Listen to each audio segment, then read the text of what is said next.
Blue Irish. Exterior Belfast. Day. The Titanic cranes loom like yellow gallows over a city of red brick and soft black beige slate. Sarah, I was a good girl. I had a Dublin accent that sounded like music to the northern boys, and a future that looked as bright as a new coin. Exterior Dublin. Day. The Liffey River glitters under a rare sun. A young Sarah stands on the Penny Bridge. She looks like a postcard, golden hour light, bright blue eyes, a soft smile. Sarah in Dublin. They teach you to be a daughter of the tide, gentle, gracious, a sweetheart with a soft lilt and a Sunday dress. I wore the mask so well, I almost started to believe it myself. Exterior Queen's University, Belfast. Day. Belfast. Red brick. The air is thicker here, smelling of coal smoke and history. Sarah walks through the quad, her graduation gown fluttering. She looks like the pride of the university. Sarah, I moved north to study the truth, to find the words that live under the tongue. They gave me a degree, a handshake, and a future. Everyone saw the honors student. No one saw the fire in my soul. Interior Journalism Lecture Hall. Day flashback. Sarah sits in the front row, scribbling in a notebook. Her pen moves so fast it looks like she's scratching at the paper. Sarah, I was a rebel looking for a riot. I didn't want the prince, and I didn't want the pop star. I wanted the ink, the adrenaline, and the holy terror of the hunt. I wanted to feel that cold, metallic itch, the kind that only comes when you look a bullet in its copper eye and dare it to touch you. Exterior, Belfast. Night, flashback. Rain slicks the cobblestones of a dark alleyway. Stephen, tough insurance salesman, is losing his life, but he's winning the fight. He has a drug addict pinned to a brick wall. Raining blows down even as a knife handle protrudes from Stephen's own side. A river of dark blood flows toward the sewer. Sarah, my father, Stephen, was an insurance man with the heart of a Viking. He didn't die quietly in a bed. He died in the rain, trading his life for a wallet that only had 40 quid in it. He beat the man unconscious while his own heart stopped. In Belfast, they call that a folk hero. In Dublin, we just called it a funeral. Exterior Falls Road. Day flashback. The sun is warm, gold and honey thick, making the red brick glow, yet a light summer rain is falling. Sarah walks beside Stephen without an umbrella. He looks like he was carved out of a Belfast cliffside. They stop next to Stephen's battered old Mark II Ford. Sarah, I visited my father in the summer when school was closed. I loved it when it rained while the sun was shining. Stephen points to a jagged, rusted puncture in the driver's side door. Stephen, see that, Sarah? A souvenir from the 70s. Someone didn't like where I parked, or they didn't like what I stood for. Sarah touching the cold metal. It's a bullet hole. Stephen, just a growth ring, love. Tells you how beautiful that day was. They continue to walk. Sarah's eyes spot a bombed-out car shell in a neighbor's yard, rusted and hollow, a grim garden ornament kept as a souvenir of the past. Stephen continued, in Belfast, a car without a smoke or a bullet hole was a car that had never been driven. Violence wasn't an event here, it was a lifestyle. You don't get angry at the air or hold your breath, do you? You inhale and you exhale. Sarah, my father, was a patriot. He'd rather eat soap without bread in a united Ireland than eat steak in a land stolen from his ancestors. He loathed the new generation, the ones who trade their heritage for a UK lifestyle and a quiet life. There were rumors he was Ira, rumors that the addict who killed him was a British shadow with a needle and a knife. In Belfast, the truth is just a ghost in a trench coat. Stephen, your mother wants you in Dublin. Clean hands and bright futures, she says. But you've got too much of me in you. You don't want the sun. The sun in Belfast is just a lantern, Sarah. The devil turns it off or pours water on it for his own amusement. You must learn to see what's hiding in the dark. Sarah, joking. The devil doesn't scare me, Dad. I've always preferred the dark. Stephen, a dark, prideful grin. Then you've come home. The real business happens when the lights go out. Sarah, he thought it was a Halloween joke. He didn't realize he was giving me permission to be the monster the world was going to turn me into anyway. Exterior Falls Road, present day. The colors snap to a harsh, high-contrast reality. Sarah stands in the exact same spot on the curb. It is raining, but the sun is piercing through the clouds, lighting up the raindrops like falling diamonds. She is standing next to a modern silver sedan, sleek, aerodynamic, and utterly anonymous. She reaches out, her fingers grazing the smooth, unscarred metal of the driver's side door where the rust and the bullet hole used to be. Sarah, he's gone, and the car grew new skin where the metal used to bleed. Sarah in Belfast. The rain has a personality disorder, sun and water at the same time. A witch's wedding, they call it. The devil beating his wife. Etal, like God changed his mind halfway through a storm. She trails her hand over the handle, the metal cold and indifferent. She looks at her palm, wet with rain, but clean. No rust, no oil, no history. Sarah, he also taught me where the shadows sleep. I run my fingers over the clean door, rain on my palm, no oil, no rust, no mark of the shot that almost rewrote our lives. The city's had its facelift. The bones are still the same. Montage, sun shower, exterior, Peace Bridge, day. Sarah walks across the bridge, the metal structure shimmering. The rain is heavy, yet the sky is a brilliant mocking blue. She doesn't run for cover. She tilts her head back, letting the A-tail soak her skin. Sarah, he talked in metaphors like they were prayers, light and dark, good men and bad weather. I pretended to listen. I was busy falling in love with the bruise beneath the makeup. Exterior, Terrace Street, day. Sarah walks past a row of red bricks. A group of kids are playing football, the ball splashing through puddles. The ball rolls toward her. Sarah stops it with a sharp, practiced click of her heel and kicks it back with a powerful, low drive. Kids shouting, "Bloody hell, miss! You should be playing for the national team." Sarah gives them a thin, sharp smile, not a Dublin sweetheart smile, but something earned, and keeps walking. Sarah, they say you should march to the beat of your own drum. Belfast laughed and handed me a gunshot instead of a snare. Exterior, the shoreline. Late afternoon, a desolate stretch of beige sand and crashing waves. Sarah walks the shoreline alone. A cigarette hangs from her lips, the cherry glowing bright against the damp air. Sarah, I don't want a path. Paths are for people who trust maps. I want the alleyways, the dead ends, the places where the rain hits sideways and the stories don't have morals. Exterior, secluded dunes. Continuous. Sarah lies on a blanket tucked away in the tall grass. The sun is a dying orange ember on the horizon, but the rain is still falling, cooling her heated skin.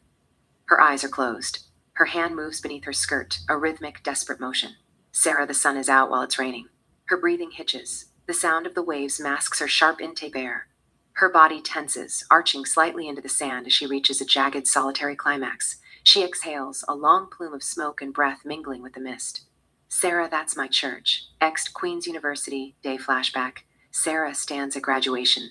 She looks like Ireland's sweetheart, radiant, hopeful.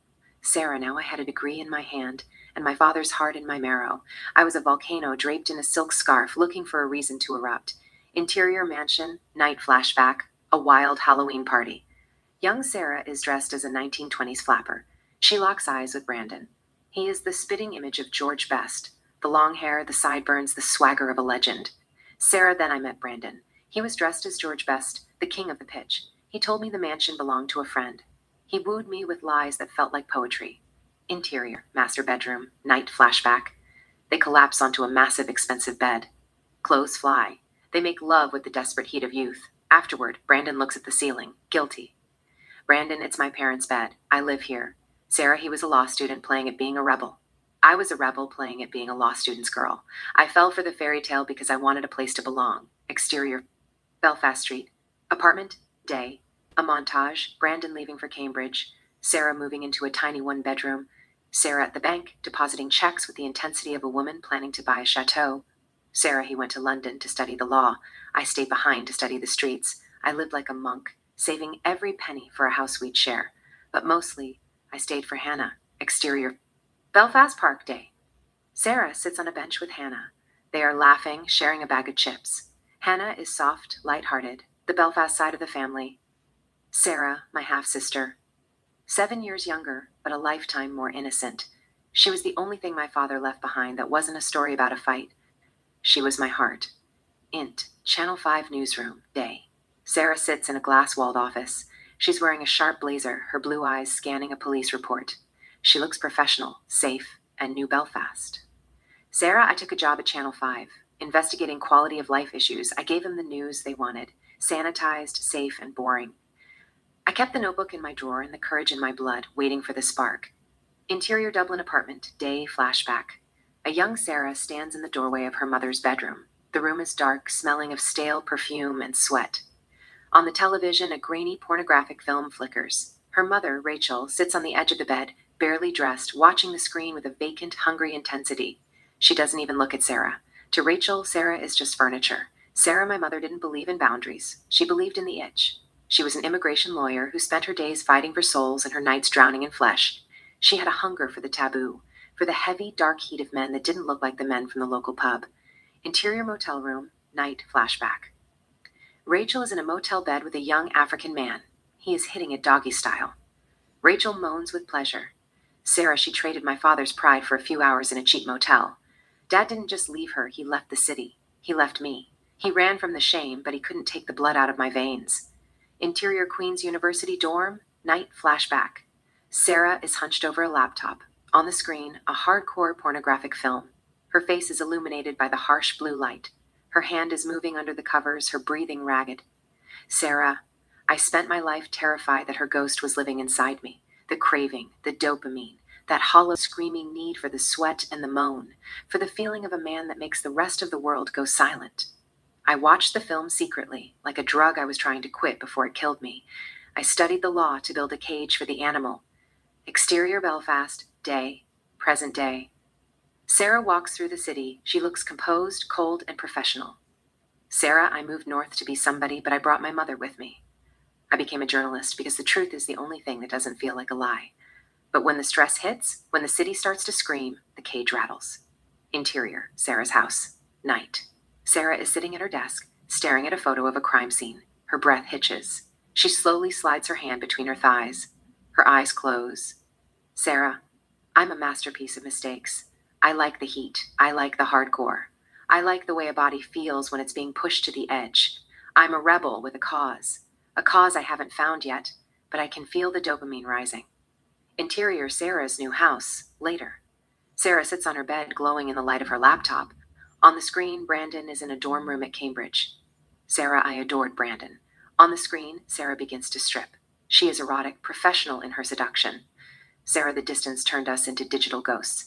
I'd dance for him, touch myself for him, give him the X-rated version of the girl he left behind. It was web sex at its finest. It was lonely. But I thought it was love. Interior, Sarah's kitchen, evening. A cramped Belfast kitchen, half Dublin, half North, St. Candle on the windowsill, a Celtic jersey slung over the back of a chair, a radio humming low. Hannah stands at the counter, massacring a pile of potatoes. She's in an oversized t-shirt and fuzzy socks, hair in a messy bun. Sarah moves like she owns the space. Bare feet, black vest, men's boxer shorts, a glass of cheap wine in her hand. A pot simmers on the stove. The radio plays a cheesy boy band ballad. Hannah, turning it up. Don't you dare touch that dial. This is sacred. Sarah rolls her eyes. Sarah, you have the musical taste of a 14-year-old who's never seen daylight. Hannah clutches her chest, mock wounded. Hannah, excuse you. This is art. This is the sound of a price. Charming, realizing he ruined his only chance. Sarah, he didn't ruin it. He just got bored and found another girl with better contouring. Hannah points the peeler at her like a weapon. Hannah, take it back. In this kitchen, we believe in a fairy tale. I'm awaiting the arrival of a knight in shining armor to sweep me off my feet with a kiss and take me to the promised land. Sarah, you're not awaiting the arrival of a knight in shining armor. You're awaiting a Messiah, the second coming of Jesus Christ, to make love to you and take you heaven. Only Jesus can take you to the promised land. They stare each other down. Hannah, you're going to burn hell for that. That's blasphemy. Then together they chant their private litany, perfectly in sync. What is playing on the radio? Sarah, Hannah, girl, I am wrong and you are right. I don't want to fight. You're the way, the truth, the light. In your hands you hold the power to grant me both suffering and delight. I want to kiss you day and night. They both crack up, the tension breaking. Sarah hops onto the counter, stealing a slice of raw potato. Hannah, don't eat that. You'll get worms. Sarah, worms are the least of my problems. Hannah flicks a potato peel at her. It sticks to Sarah's arm. Sarah leaves it there like a badge. Sarah continued, remember Jeremy Doyle?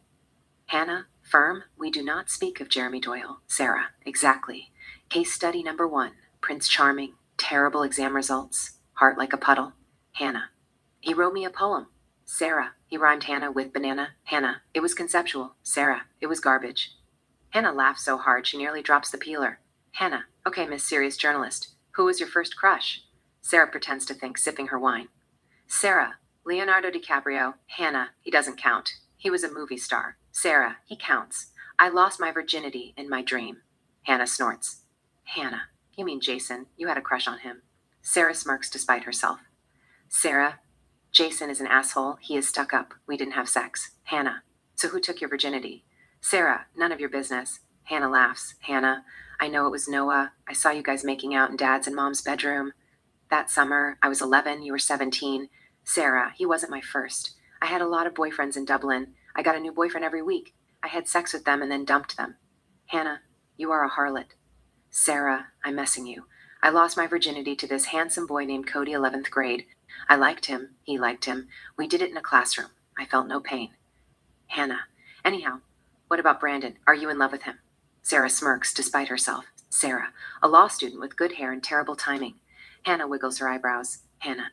See? You talk big, but you're worse than me. You always pick the ones who look like trouble and sound like poetry. Sarah hops down from the counter, gets closer, eyes narrowing playfully. Sarah. That's our type, baby girl. We're genetically cursed. Hannah. Happily ever after. They clink an invisible glass in the air. Sarah reaches for the radio, switching to a louder, poppier song. She grabs a wooden spoon like a microphone and sings. Hannah joins her. Sarah, Hannah. You mean so much to me, girl. It is not a lie. I love you till the day I die. Every time I look at you, my heart bursts of my chest and flies like a bird in the sky. Hannah sings off key. I dream about in the middle of the day. Your smile warms my heart, like the sun in the month of May. You're the apple of my eye. Every time you kiss me, my soul exits from my body and floats in the air like a butterfly. Hannah hits a dramatic note. Sarah is taken by her passion, yet she wants to mess with her. Sarah, do you know that song is written by AI Hannah? You're lying. Really? Sarah, I'm messing you. But let's do the ritual. The fairy tale. Prince Charming. Hannah laughs, already knowing what's coming. Hannah, no, not the ritual. Sarah, yes, the ritual. She starts their stupid little dance, hip sway, finger guns, then a dramatic clutching of the heart. Hannah joins in, mirroring her. They chant between moves. Sarah, Hannah, step 1, you see him. Step 2, you're gone. Step 3, you make a terrible decision. On terrible decision, they both pretend to faint against the cabinets. They slide down to the floor together, laughing breathlessly, shoulders touching. Hannah, soft, still smiling. Do you think we'll ever grow out of it? Sarah, what? Hannah, the curse, true love. Sarah looks at her, something protective flickering behind the humor. Sarah, we'll get smarter. Beat. Sarah continued, but the heart probably will still skip a beat. Hannah considers that, nods. Sarah hooks her pinky with Hannah's. Sarah continued, kitchen oath. If anyone breaks your heart, Hannah, they break my heart too. We go down like the Titanic, together. Sarah, dramatic much? Hannah, runs in the family. They sit there a moment on the kitchen floor, backs against the cupboards, music humming, potatoes forgotten. Hannah rests her head on Sarah's shoulder. Hannah continued, when I meet mine, you'll know. Sarah, how? Hannah, I'll bring him here. Beat, kitchen court, ritual and all. Sarah smiles, kissing the top of her head. Sarah, then he better be handsome or I'm sending him back. Hannah smiles. They stay there, 2 girls laughing in a small kitchen, building a private religion out of dreams and fairy tales, having no idea what it will cost them later. Exterior, Belfast city centre, night. Neon lights reflect in the puddles. The air is cold, but the streets are alive with the thrum of bass from nearby clubs. Sarah, the thing about a beautiful night in Belfast is that you start to forget the ground is made of old bones. You start to think the atoll will last forever. Sarah and Hannah are walking toward a queue for a club. They are transformed. Sarah is in a sharp, dark coat, the journalist mask. Hannah is a burst of color, a glittery top, high heels she's still learning to walk in, and a smile that hasn't been broken yet. Hannah, shouting over the music, look, over by the door, the one with the leather jacket, tell me he isn't a step 1.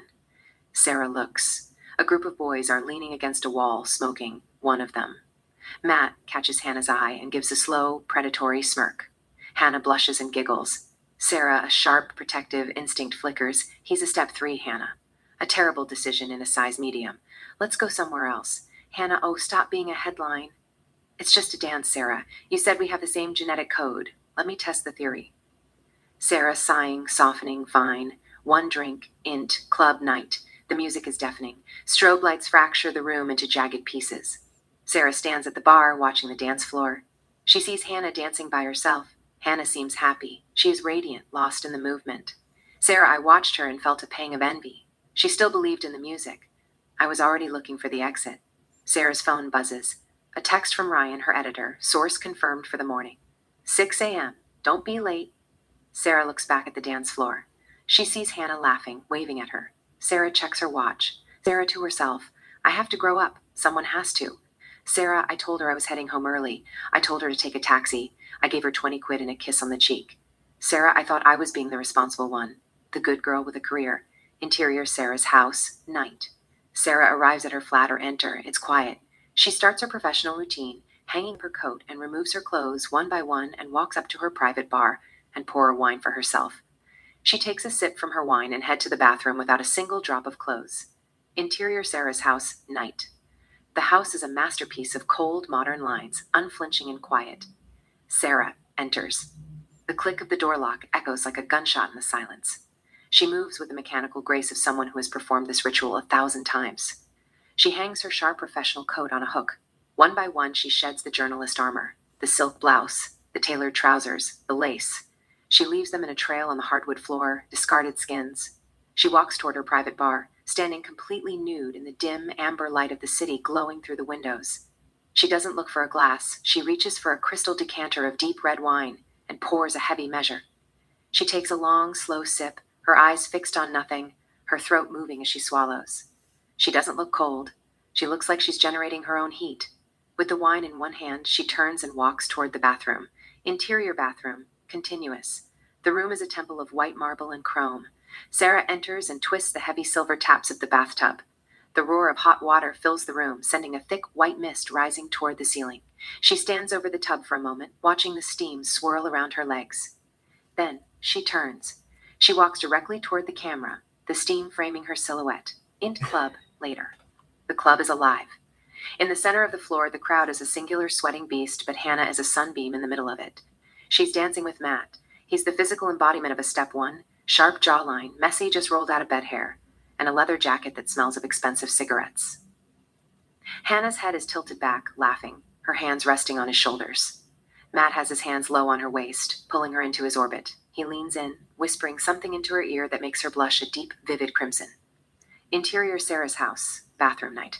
The bathroom is minimalist and cold, white tile, sharp angles, a space she bought to be a sanctuary that now feels like a tomb. There are no homey touches here, just the essentials for a woman who spends more time in her own head than in her rooms. Sarah is submerged in the tub, the water's so hot it's nearly opaque with steam. She leans her head back against the porcelain, her eyes hooded, staring at the ceiling. Beethoven's Moonlight Sonata spills from a high-end speaker on the counter, the notes precise and chilling, filling the sterile space with high-culture blues. She holds a glass of deep, blood-red wine in one hand and a cigarette in the other. She takes a long, slow drag, the smoke curling around her head like a shroud before she chases it with a heavy swallow of wine. She closes her eyes, sinking deeper until the water laps at her chin. The music reaches a crescendo, a haunting, solitary sound that matches the rhythm of the rain outside. She taps her ash into a glass tray. Her movements are slow, rhythmic, and heavy with intent. She lets the cigarette hand hang over the edge of the tub, the smoke rising in a straight, unwavering line. Interior, Hannah's apartment, night. Hannah sits on her sofa. She's Sarah's heart, soft, innocent. The door kicks in. Zach and Alex, two jittery, hollowed-out shadows, burst in. Sarah, my sister Hannah, was the only reason I didn't feel like an alien in Belfast. She was the light. And then the darkness walked through her front door to feed a 20-pound habit. Zach rips his mask off. He wants Hannah to see him. He wants to own her fear. Sarah the devil didn't just want her jewelry. He wanted her soul. He took his mask off because he thought he was untouchable. Interior Belfast Police Station, night. Sarah stands by a desk. An officer is typing slowly, one finger at a time. Sarah the police were a joke. They looked at Hannah's file like it was a parking ticket. They told me they couldn't find him. They told me Belfast was full of ghosts. Sarah looks at the officer. Her blue eyes are changing. The good girl from Dublin is dying right there in the fluorescent light. Sarah, that was the moment. My heart turned into stone. I realized that if the law wouldn't hunt the monsters, I'd have to become one. Int. Vixen Strip Club, night. The club is a neon-soaked purgatory. Red lights bleed into violet shadows. The air is thick with the smell of vaporized strawberry tobacco and industrial-grade floor cleaner. Sarah, I spent my life building a cage for the animal. I wore the blazers, I used the Dublin charm, I spoke in the measured tones of a girl who didn't know the taste of sin. But as I stepped into the heat of the night, the cage didn't just rattle, it shattered. Backstage. Sarah stands before a cracked mirror. Her black hair is slicked back, wet in obsidian under the fluorescent bulb. She wears a pink lingerie. It's barely there. She applies a thick, oily layer of dark red lipstick. She looks at her reflection. She doesn't see a journalist. She sees Rachel. Sarah, I could feel my mother's blood singing in my ears. The dopamine, the craving. I wasn't afraid of the men out there. I was afraid of how much I wanted them to look at me. On stage. The music kicks in, a low, distorted bass line that vibrates in the floorboards. Sarah walks out. She doesn't dance like a beginner. She moves with a raw, erotic hunger that stops the room. Her blue eyes are fixed on the middle distance, cold and predatory. She isn't just selling a body, she's selling a fantasy of total, dangerous surrender. Sarah, I told myself it was for the story, that I was a soldier in a skirt, but as I felt the sweat break on my skin and the eyes of every thug in the room stick to me like tar, I felt alive. For the first time since the sex with Brandon, I wasn't thinking. I was just feeling. She reaches the pole, her body arching with a practiced carnal grace. She slides down, her skin gripping the cold metal. Sarah, it was a drug, the attention, the heat, the way their breath caught in their throats. It was the truth, stripped of its Sunday clothes. In the front row, Samuel watches her, his mouth slightly open. He's forgotten his drink, he's forgotten the world. Sarah leans over the edge of the stage, her black hair cascading over her shoulders. She locks eyes with him. Sarah, that was Samuel, a man who knew too much. I saw the hunger in his face and I recognized it. It was mine, my mother's gift, my father's curse. I was going to use every ounce of this filth to get what I wanted. She reaches down and takes Samuel's hand, pulling it toward her. She lets him feel the heat of her skin for a heartbeat before pulling away with a cruel, erotic smile. Sarah, investigation journalism is about finding the secret, and the biggest secret in Belfast wasn't the devil. It was me. Interior dingy bar, night. The air is thick with the smell of stale stout and old secrets. Samuel sits in a shadow-drenched booth. He's younger than the usual fixers, with a hard, angular face that looks like it was carved from the city's own gloomy stone. Sarah sits opposite him, her presence cutting through the grime like a blade. Sarah, I'm looking for two ghosts. They took something from my family that didn't belong to them. Samuel, I don't know what you're talking about. Sarah, come on, Sam. You know every heartbeat in Belfast. You know when a shadow moves in the wrong direction. Samuel, I'm not a rat. Sarah, of course you aren't. She shifts, spreading her legs with a slow, deliberate provocation. A dark stain spreads across her see-through lace. The scent of salt and ammonia hits the air. Samuel's eyes drop, tracking the moisture as it clings to the silk, revealing the sharp, wet contour of her body. Sarah continued, You're a wolf, Sam. A big, bad wolf who spent too long in the desert. You look thirsty. She slides her forefinger beneath the lace, drawing it out slow and glistening. She tastes herself, her eyes locked on his, sucking the digit with a carnal, focused hunger. Sarah continued, I just want a few words with them. They took my grandmother's wedding ring. I'll buy it back from them. Simple commerce. Samuel, voice thick, too late, they already moved it. Sold it for a fix. Sarah, we don't know that for sure. She reaches under the table, her hand clamping onto him through his trousers. She feels the heavy weight of him. Sarah continued, You're carrying quite a hilt, Sam. I doubt I could take all that anywhere else. But my whiskey-wet mouth was made for a burden like this. Give me a name and an address. She leans in and kisses him, a hard, desperate seal. Samuel's hand finds the back of her head, gripping her hair as he unzips. He pulls her down to his groin. Sarah, I was selling my soul for a zip code, but as the heat hit the back of my throat, I didn't feel like a victim. I felt like a queen at her own coronation, drinking the nectar of the desperate. Samuel's faces goes through emotions with pleasure. Sarah lets go completely, the heat of her sensuality released, soaking into the floor beneath the booth. Interior, Sarah's house, morning. Cold blue light hits the bathroom tile. Sarah is at the sink, brushing her teeth with a frantic, rhythmic intensity. Sarah, I have a fetish for the weight of it. The salt. The moment they lose control and give you everything they have, their secrets, their power, their pride. My mother called it love, I call it fuel. She spits into the sink and stares at her reflection. Her eyes are bloodshot, but the pupils are sharp. Interior tenement building, night. The hallway smells of damp carpet and neglect. Sarah approaches a scarred red door, carrying 2 boxes of pizza. She looks like a girl from the neighborhood, harmless. She pushes the door open. The air inside is heavy with the chemical tang of burnt foil. Zach and Alex are slumped on a sagging sofa, watching Premier League, Arsenal versus Aston Villa.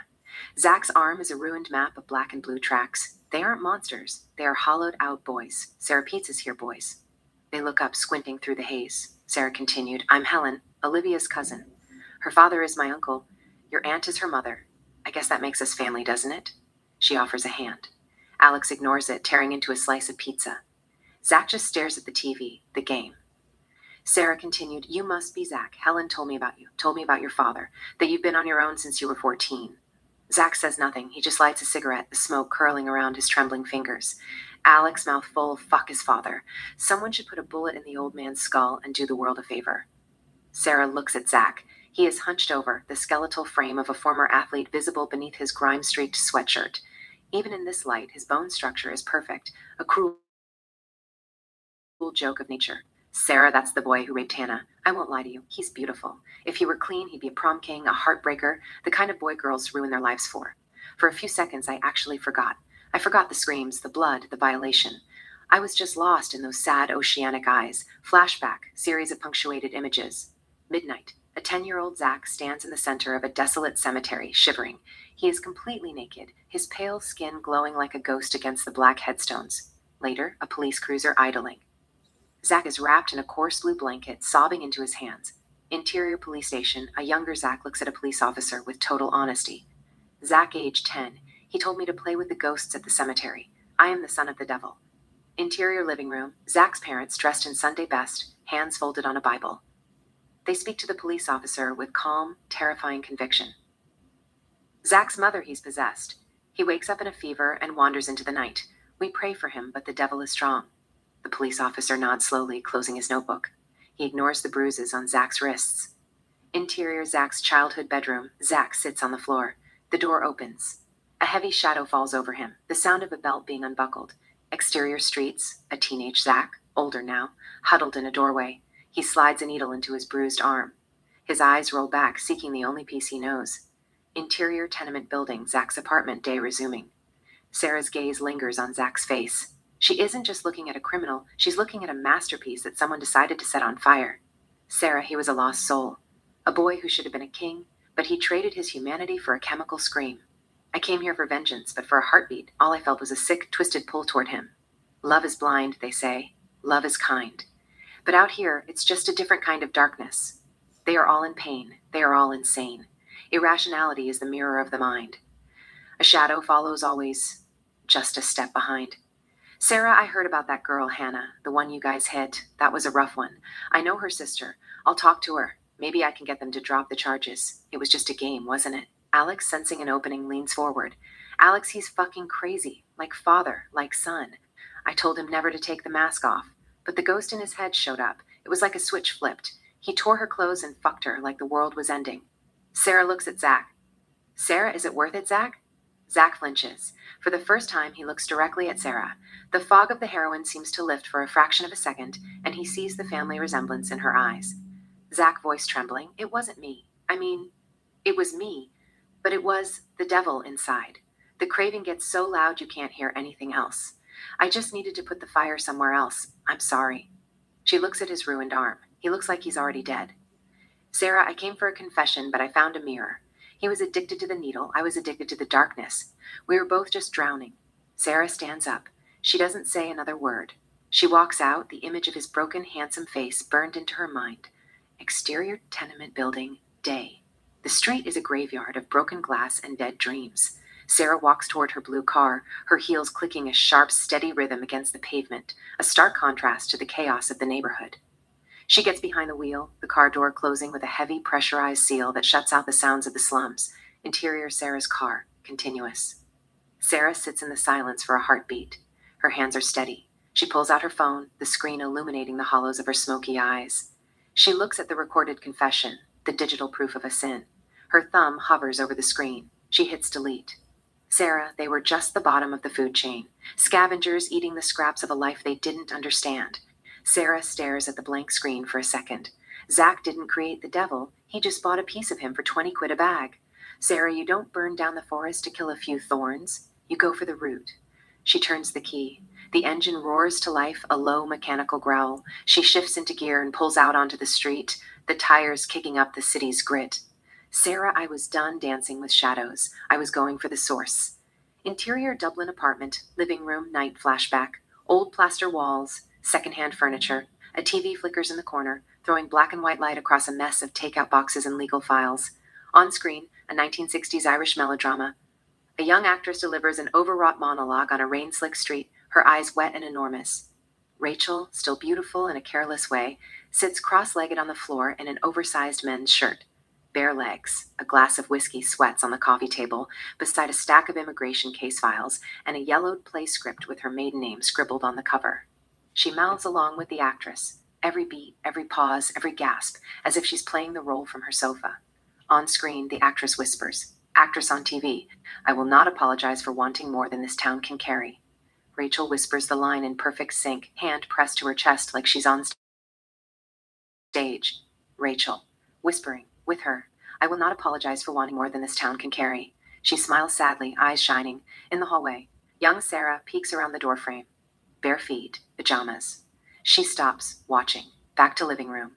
Rachel takes a sip of whiskey, winces, and laughs at herself. Rachel, to the TV. You're overdoing it, love. But God, I get it. She reaches for a case file, flips it open, scans a page. Refugee story. Photos clipped to the corner. She glances back at the screen, at the actress being dramatic in the rain, then at the file.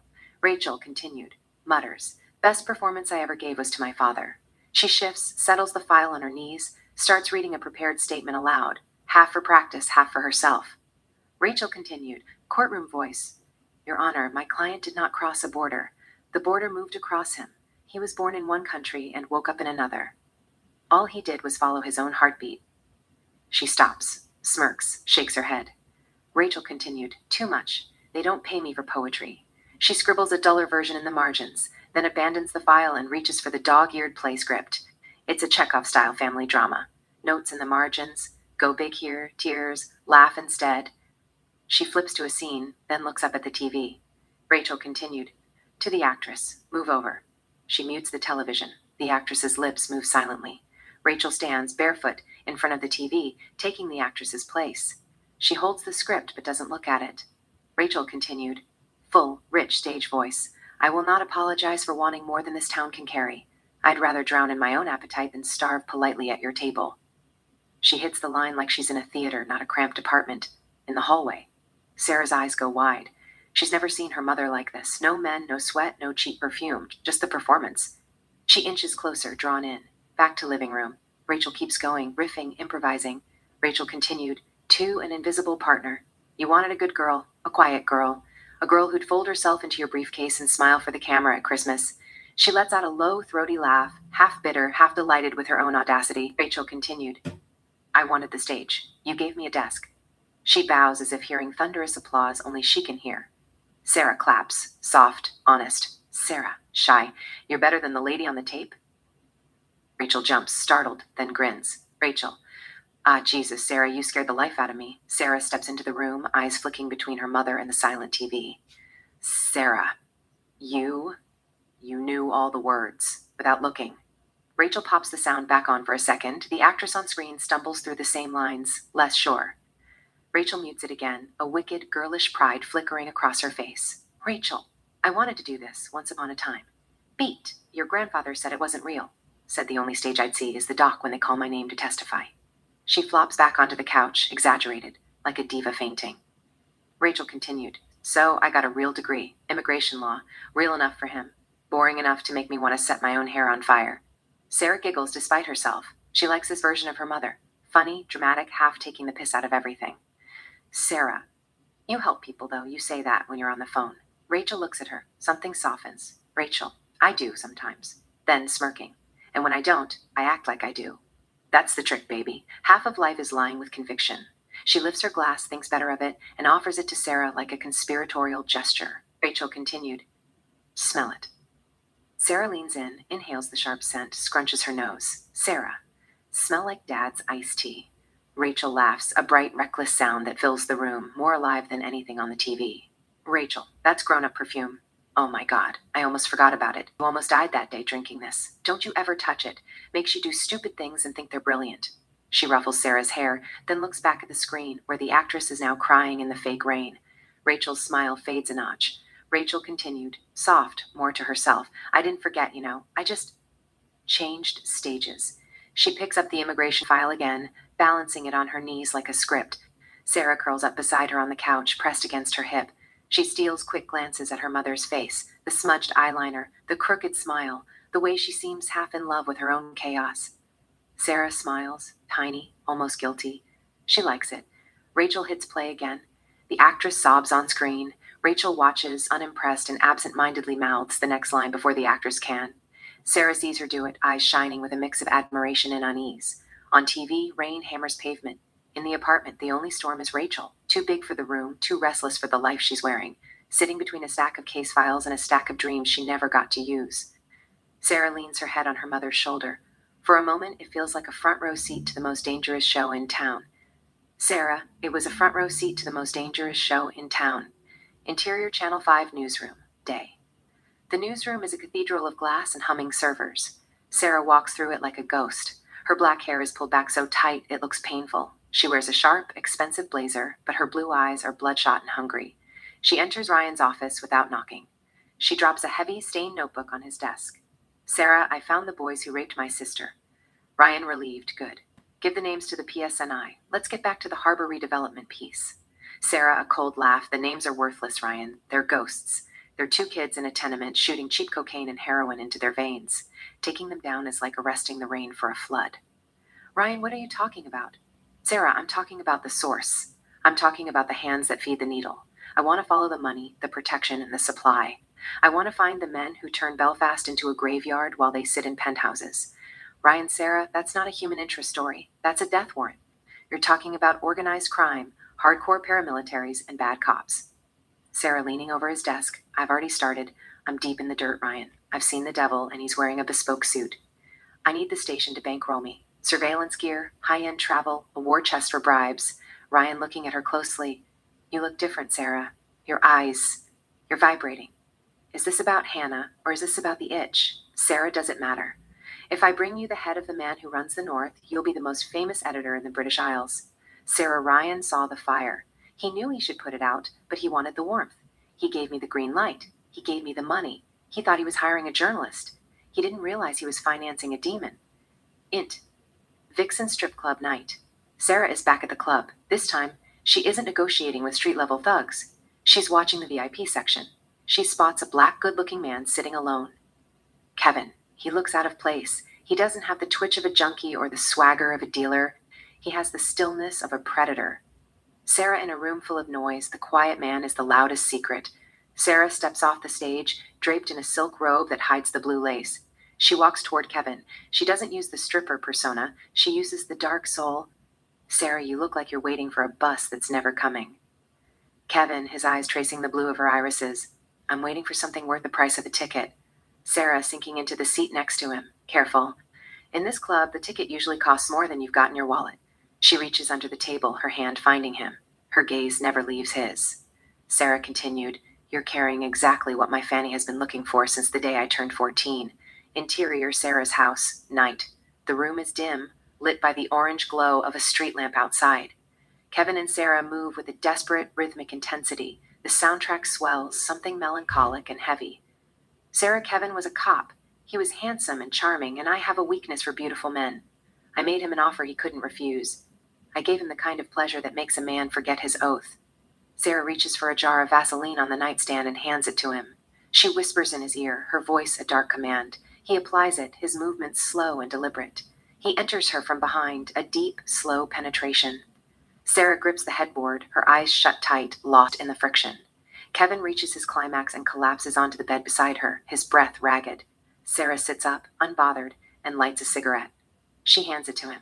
They share the smoke in the blue dark. She begins to ask questions, soft, surgical. Kevin talks, his guard completely down. We don't hear his voice. The music drowns out the details, leaving only the image of the hunter extracting her prize. Sarah, he told me who the major players were and where I could find them. Interior various nightclubs, motels, montage. Sarah, information isn't something you find. It's something you extract. You peel it off a man like a second skin until he's raw enough to tell the truth. The docks, Sarah, in a leather trench coat that catches the rain, shares a flask with a dock foreman. She laughs, her black hair wind-whipped, surreptitiously snapping a photo of a shipping container's serial number with the camera hidden in her lighter. A voodoo lounge, she leans over a pool table, the blue neon light hitting her eyes like a drug. A mid-level gangster whispers a name into her ear, his hand lingering on her hip. Sarah doesn't flinch. She absorbs the secret and the touch with the same cold indifference. A motel room. Sarah is naked, draped in a sheet, sitting at the edge of a bed while a thug sleeps. She's going through his wallet, photographing every ID, every ledger, every burner phone contact. Sarah, I became a collector of men and their secrets. I learned that every king has a court, and every court has a loudmouth who wants to impress a girl with blue eyes and no inhibitions. I was drinking the dopamine, feeding the demon, and building a map of a kingdom made of white powder. Exterior golf club day. A green paradise for men with black hearts. Tommy Bulldog, a man with a face like a crushed boot and red veins spidering out from his throat, swings a club. He hits the ball, it flies high, then splashes into the water. He throws the club in a playful, violent anger. Sarah is with him. So is Kevin. Kevin stands behind Tommy, the bad cop playing the role of the loyal dog. He's the one who opened this door for her. Albert, the main muscle, and 4 goons stand nearby. Sarah laughs, a pretentious, hollow sound. Tommy barks something at her. We don't hear it over the soundtrack, just the sneer on his lips. Sarah mocks him, imitating his swing, shaking her hips as she sets a ball on the tee. She swings. It's a disaster. The ball vanishes into the thick trees. Tommy shakes his head, laughing at her. Sarah mimics his "that's bad" expression, fooling around like a trophy. She leans in and kisses Tommy on the cheek, a Judas kiss. She pulls out her phone. Selfie, she mouths. Tommy makes a grotesque, funny face. Click, she has him. Yet Albert looks at her suspiciously. Interior Sarah's house, night. Sarah pins the fresh photograph to the center of the wall. Tommy Bulldog, Sarah Tommy Bulldog, was the mouthpiece, the muscle that thought it was the brain. He was loud, he was messy, and he was the perfect trail of breadcrumbs. She steps back. She's wearing a tattered t-shirt and nothing else. Her black hair is a tangled web of knots. Click-clack, the sound of a key in the lock. Sarah spins, her hand diving into the sofa cushions. She whips out the Glock, leveling it at the door with a hunter's instinct. Brandon, OS. Sarah? Surprise. I caught the early flight. Brandon walks in. He's holding a bouquet of supermarket lilies in a suitcase. He looks like a boy from a different planet, clean, pressed, smelling of London rain and innocence. He stops. The flowers hit the floor. He stares at the wall, the faces, the red string, the police scanners, the gun. Brandon, what the fuck is this? Sarah, what have you done to the house? Who are these people? Sarah, lowering the gun, chest heaving. Brandon, you weren't supposed to be here for another week. Brandon walking toward the wall.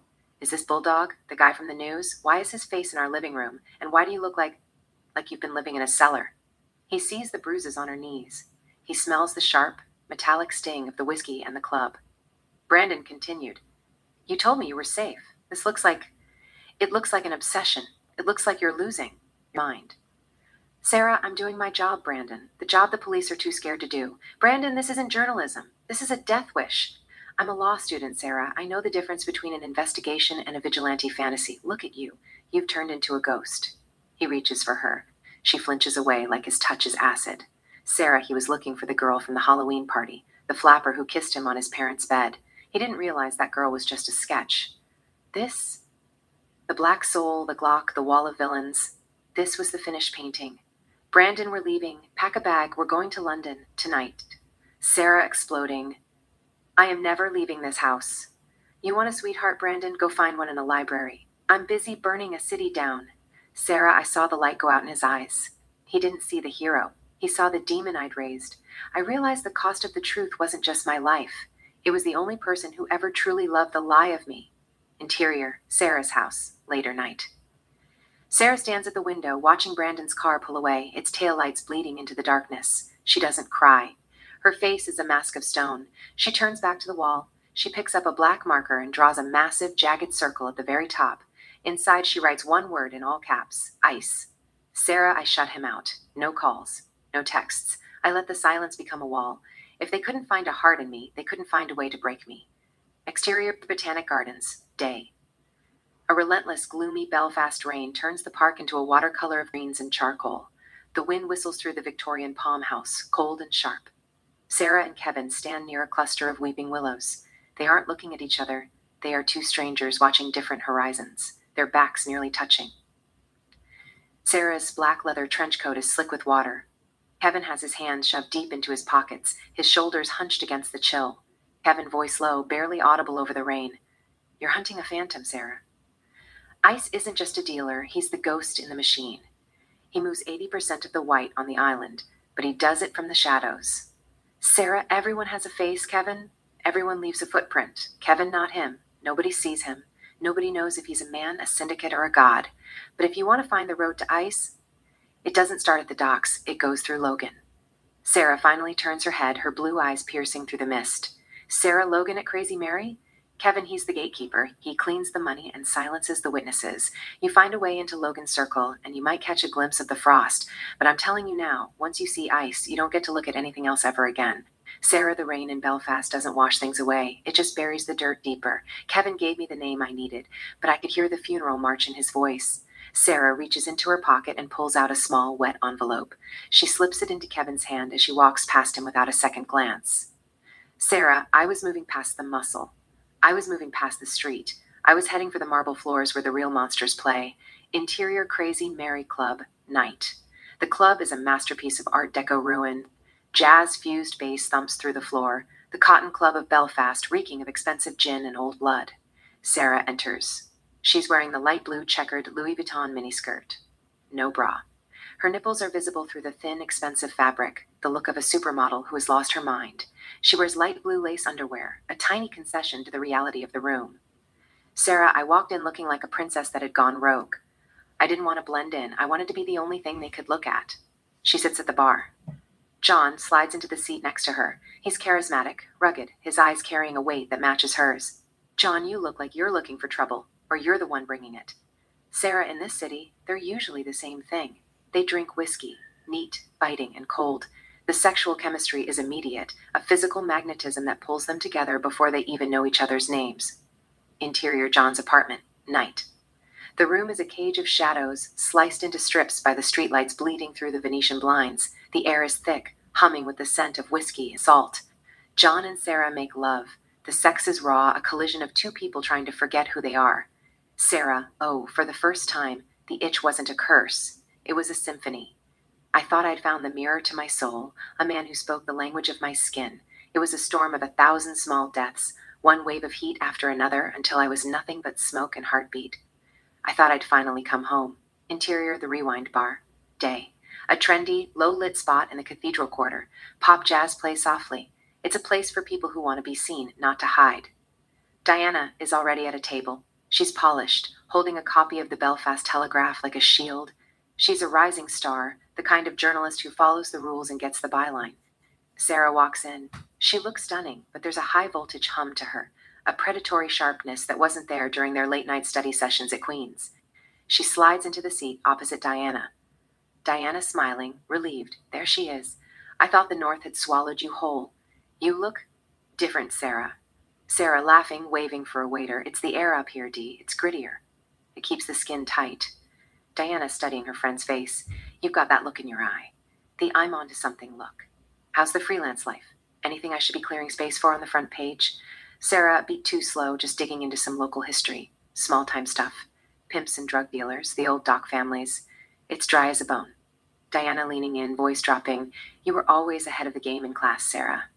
Nobody ever knew what you were thinking during the ethics lectures. I know you're being evasive about the details. I get it. We're both hacks. We protect our sources. Sarah, sipping her drink, eyes over the rim. I have nothing to hide. I'm just a girl with a notebook and a lot of free time. Diana, serious now. Just be careful. The Telegraph's legal team is already twitchy. There's heavy weather moving through the city. Some names are coming up in the newsroom that make the editors go pale. Logan, for one. And some entity they're calling ICE. Sarah, her expression is a masterpiece of indifference, Logan. The property guy? Sounds thrilling, Dee. I'll stay away from the real estate section. Diana, I'm serious. Don't get cute. The guys running this town aren't like the politicians in Dublin. They don't want a debate, they want a quiet life. And they'll do anything to keep it quiet. Sarah, reaching across, patting Diana's hand, you worry too much. I'm just looking for a story, not a fight. Besides, I haven't even found a lead worth a cup of coffee yet. Diana, promise me, if it gets weird, you call me. We'll get you a desk at the Telegraph, put you on the lifestyle beat. You can write about scones and flower shows. Sarah, a slow, lethal smile. I'll keep the scones in mind, Dee. But I think I'm more of a whiskey girl these days. Sarah Diana is my friend. We bled ink together in college, chasing the same dream of changing the world with a pen. But she works for the Telegraph now. She plays within the lines. I didn't want to tell her too much. You don't invite a librarian to a knife fight. Sarah stands up, grabbing her bag. Sarah, I've got to run. Things to see, people to avoid. Diana, stay safe, Sarah. Interior Ryan's office. Day. The office is a vault of glass and silence. Ryan is looking at a digital spreadsheet. He doesn't look up when Sarah enters. He looks tired, the kind of tired that comes from moving numbers that shouldn't exist. Sarah drops into the chair opposite him. She doesn't ask for a drink. She doesn't offer a greeting. She just waits. Ryan, without looking up, the account is dry, Sarah. You've burned through the last installment in 3 weeks. Sarah, the docs aren't free, Ryan. Neither are the men who keep the gates. I had to buy a seat at a table that cost £1,000 just to sit down. Ryan finally looking up, his eyes sharp. I'm not a charity. I'm an investor. And so far, my return on the investigation has been a lot of almosts, and soon... Sarah, I gave you Tommy. Ryan Tommy is nothing. He is a thug. I want the men who run the city. Sarah leaning forward, her voice a low hum. I'm inside. Logan is getting twitchy. He's looking over his shoulder, which means I'm close enough to feel his breath. Ryan being close to Logan is like standing next to a house on fire. Eventually, the heat is going to melt your skin. I need to know you're not just chasing a high on my dime. Sarah, a cold, thin smile. You know me better than that. I don't chase highs. I chase the jugular. But I need another 5,000 to get to the man behind the curtain. Logan is the muscle, but he's taking orders from a shadow. I can feel the temperature dropping every time I get near the main office. Ryan, he taps a heavy gold pen against the desk. 5,000. That's the limit. If you don't bring me something I can use, something that gives us leverage over the case. This man they call Ice. I'm pulling the plug. I can't have my name attached to a ghost hunt that ends in a shallow grave. Sarah standing up, her eyes locking onto his. You won't find my name in a grave, Ryan. You'll find it on the front page, right above the story that breaks the city in half. Ryan reaches for a leather-bound checkbook. He writes the number with a heavy, decisive hand and slides the paper across the mahogany. Ryan, don't make me regret being the one who funded your descent. Sarah, picking up the check, regret is for people who didn't get what they wanted. You're going to get everything you paid for, Ryan. And then some. Sarah, he thinks he's buying a story. He doesn't realize he's buying a seat at the execution. He sees the math. I see the blood. Sarah, at the door, I'll see you when the lights go out. Sarah, I had the fuel. Now I just needed to find the man who held the match. I didn't have a name yet, but I could feel the cold starting to set in. The investigation was no longer just a job. It was a hunger. Exterior Belfast, side street coffee shop, late afternoon. A small coffee shop with a couple of wobbly tables on the pavement. Traffic hums past. The sky is a low sheet of gray. Sarah sits alone at an outside table, coat open, legs crossed, a paper cup of coffee in front of her. Her phone glows in her hand. Insert, phone screen, a text thread with Diana. Short, sharp messages. Last sent from Sarah. If I go quiet, check the mail. Back to Sarah. She hits send on another message, this one unsent yet. I think Tommy's boys are on me. She hesitates, then doesn't send it. She locks the screen instead, pocketing the phone. She takes a sip of coffee, eyes scanning the street like it's muscle memory. A low rumble of engines. 2 cars pull up across the road, a dented saloon and a newer hatchback. Both idle for a beat, then engines cut. Albert steps out of the first car, closing the door with deliberate care. 4 goons spill out behind him, spreading just enough to look casual, not enough to hide intent. Sarah clocks them immediately, that micro-hesitation in their walk. The way Albert's gaze pins her before he pretends to look elsewhere. Her hand tightens around the paper cup. From her POV, Albert says something over his shoulder, nodding toward her. 2 goons cross behind a parked van to flank. She doesn't wait. Sarah stands, drops the cup. Coffee splashes across the pavement like blood. For half a second, Albert looks almost amused. Albert, shouting, "Blue!" She's already moving. Sarah bolts down the side street, weaving between a couple and a delivery cyclist. The goons curse and give chase. She hooks left around the corner, cut to exterior Belfast, Market Street, late afternoon. A busy Market Street under a low, bruised sky. Stalls packed tight, fish on ice, fake football shirts, knockoff perfume, steaming trays of curry chips. Voices, car horns, a bus wheezing past. Sarah bursts into the crowd, already at full sprint. Breath ragged, black hair loose and wild. A small notebook is clutched to her chest like contraband. Behind her, Albert and the 4 goons continue to chase her. The goons are big, local, moving with the ugly purpose of men who know what happens when they fail Tommy the Bull. Albert, bitch. Sarah doesn't look back. She ducks past a pram, nearly collides with a street vendor. Vendor, watch it, love. Sarah darts between stalls, knocking over a rack of scarves. The scarves spill like flags. Albert and the goons plow through, one of them kicking the rack aside. Goon 1. There. The hair. Goon 2. Tommy wants her breathing, yeah? Albert, for now. Sarah cuts across the street, a car screeching to avoid her. A horn blares. She uses the chaos, slips between 2 parked vans. Ahead, a faded sign over a narrow doorway. North Star.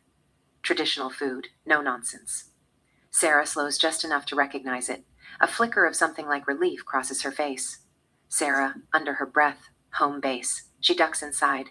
Int, North Star restaurant, continuous. A narrow, low-ceilinged room.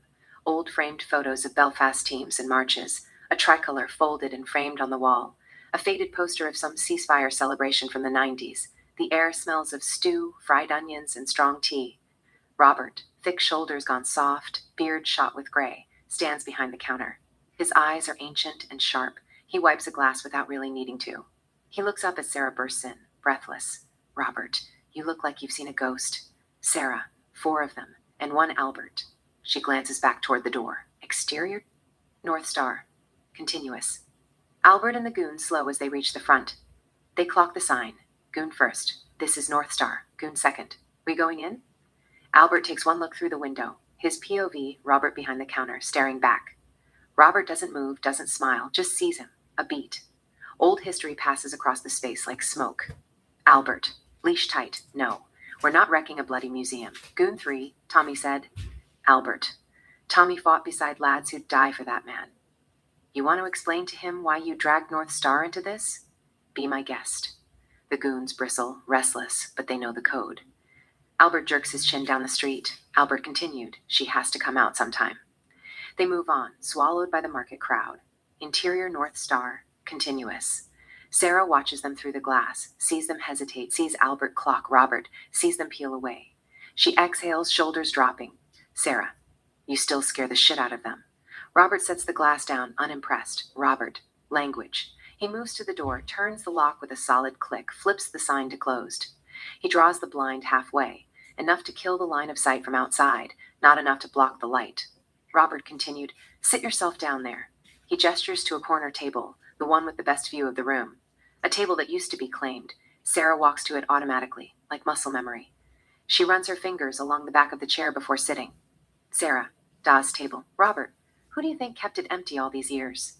He disappears into the back, barking toward the small kitchen. Robert, Ose continued, 2 bowls, same as Stephen used to take. And don't be shy with the bread. Sarah looks around while he's gone. On the walls, photos of marches, men in balaclavas with faces blacked out, an old newspaper clipping, local man acquitted in security force case. A younger Robert shaking hands with an unnamed politician. Sarah's voice could live here later. For now, it's just in her eyes. Robert returns with 2 steaming bowls of thick dark stew and a basket of buttered bread. He sets one in front of her, the other across from her, as if someone invisible will join. Robert, Stephen's order, beef and Guinness, extra spuds, no carrots. He said carrots were an English plot. Sarah smiles, small and sudden. Sarah, he told me carrots were for rabbits and traitors. Robert, same sermon, different verse. He sits across from her, lowering himself with a small wince in his knees. Robert continued, eat. Sarah picks up a spoon. Steam hits her face. She takes a bite. The taste hits something deep. She closes her eyes for a second. Sarah, it's the same. Robert, of course it is. Some things you don't modernize. They eat in silence for a moment. The noise from the market is muted, like the outside world is underwater. Sarah glances at the door. Sarah, they really won't come in? Robert tears a piece of bread, dunks it. Robert, gangsters, cops, same disease, different badge. They all remember a time when you didn't cross certain doors unless you were ready to die on your feet. He chews, eyes on her. Robert continued. This place fed half the lads who kept the Brits honest, beat, and half the lads who ended up in the ground for it. Sarah watches him, fascinated. Sarah, you make it sound holy. Robert, it was never holy, just necessary. She stirs the stew, appetite battling adrenaline. Sarah. Albert works for Tommy now. Tommy works for men who think they're kings. Robert. Tommy used to carry leaflets for men who believed in something other than condos and cocaine. He snorts, bitter. Robert continued. Now he's a dog with a gold collar. Sarah, you're not afraid of his teeth. Robert looks around the restaurant, small but solid, old wood, heavy cutlery, the hum of a fridge. Robert, I buried friends for less than what those boys do for pocket money. Fear's a luxury people with clean hands worry about. Mine are already stained. He holds up his big, rough hands as if to show her the invisible blood. Sarah studies him, then the empty chair at their table. Sarah, Dad trusted you. Robert, he was in Egypt, God love him. Sarah laughs quietly. Robert continued. He'd come in here after a march, chest out, knuckles split, eyes like a man who'd swallowed the flag whole. He'd plant you right where you're sitting now, order stew and a glass of milk, and tell me. He drops into a rough Belfast version of Stephen's voice. Robert continued. If anything ever happens to me, Robert, you make sure the wee one always has somewhere to sit. Sarah blinks hard, suddenly close to tears. Sarah, He said that? Robert. Twice. Once sober, once drunk. Drunk men tell the truth louder. He takes another bite, gives her space. Sarah breathes then. Sarah. Those men out there, they're not just dealers. They're tied into the harbor, the flats, the club. They're building a kingdom with white powder and charity money. Robert nods once, unsurprised. Robert. Empire never left, girl. It just changed accent. She leans forward, intensity returning. Sarah, I'm going after them. Robert. I gathered, seeing you sprint down my street with 4 idiots on your heels. Sarah. I'm serious. Robert. So am I. He wipes his mouth with the back of his hand. Robert continued. Your father did his fighting with fists and petrol bombs. You do yours with cameras and words and glances at her. Whatever else you've decided to weaponize. She doesn't deny it. Sarah, they think I'm just noise. Robert, they're wrong. Noise shakes foundations if you don't turn it off.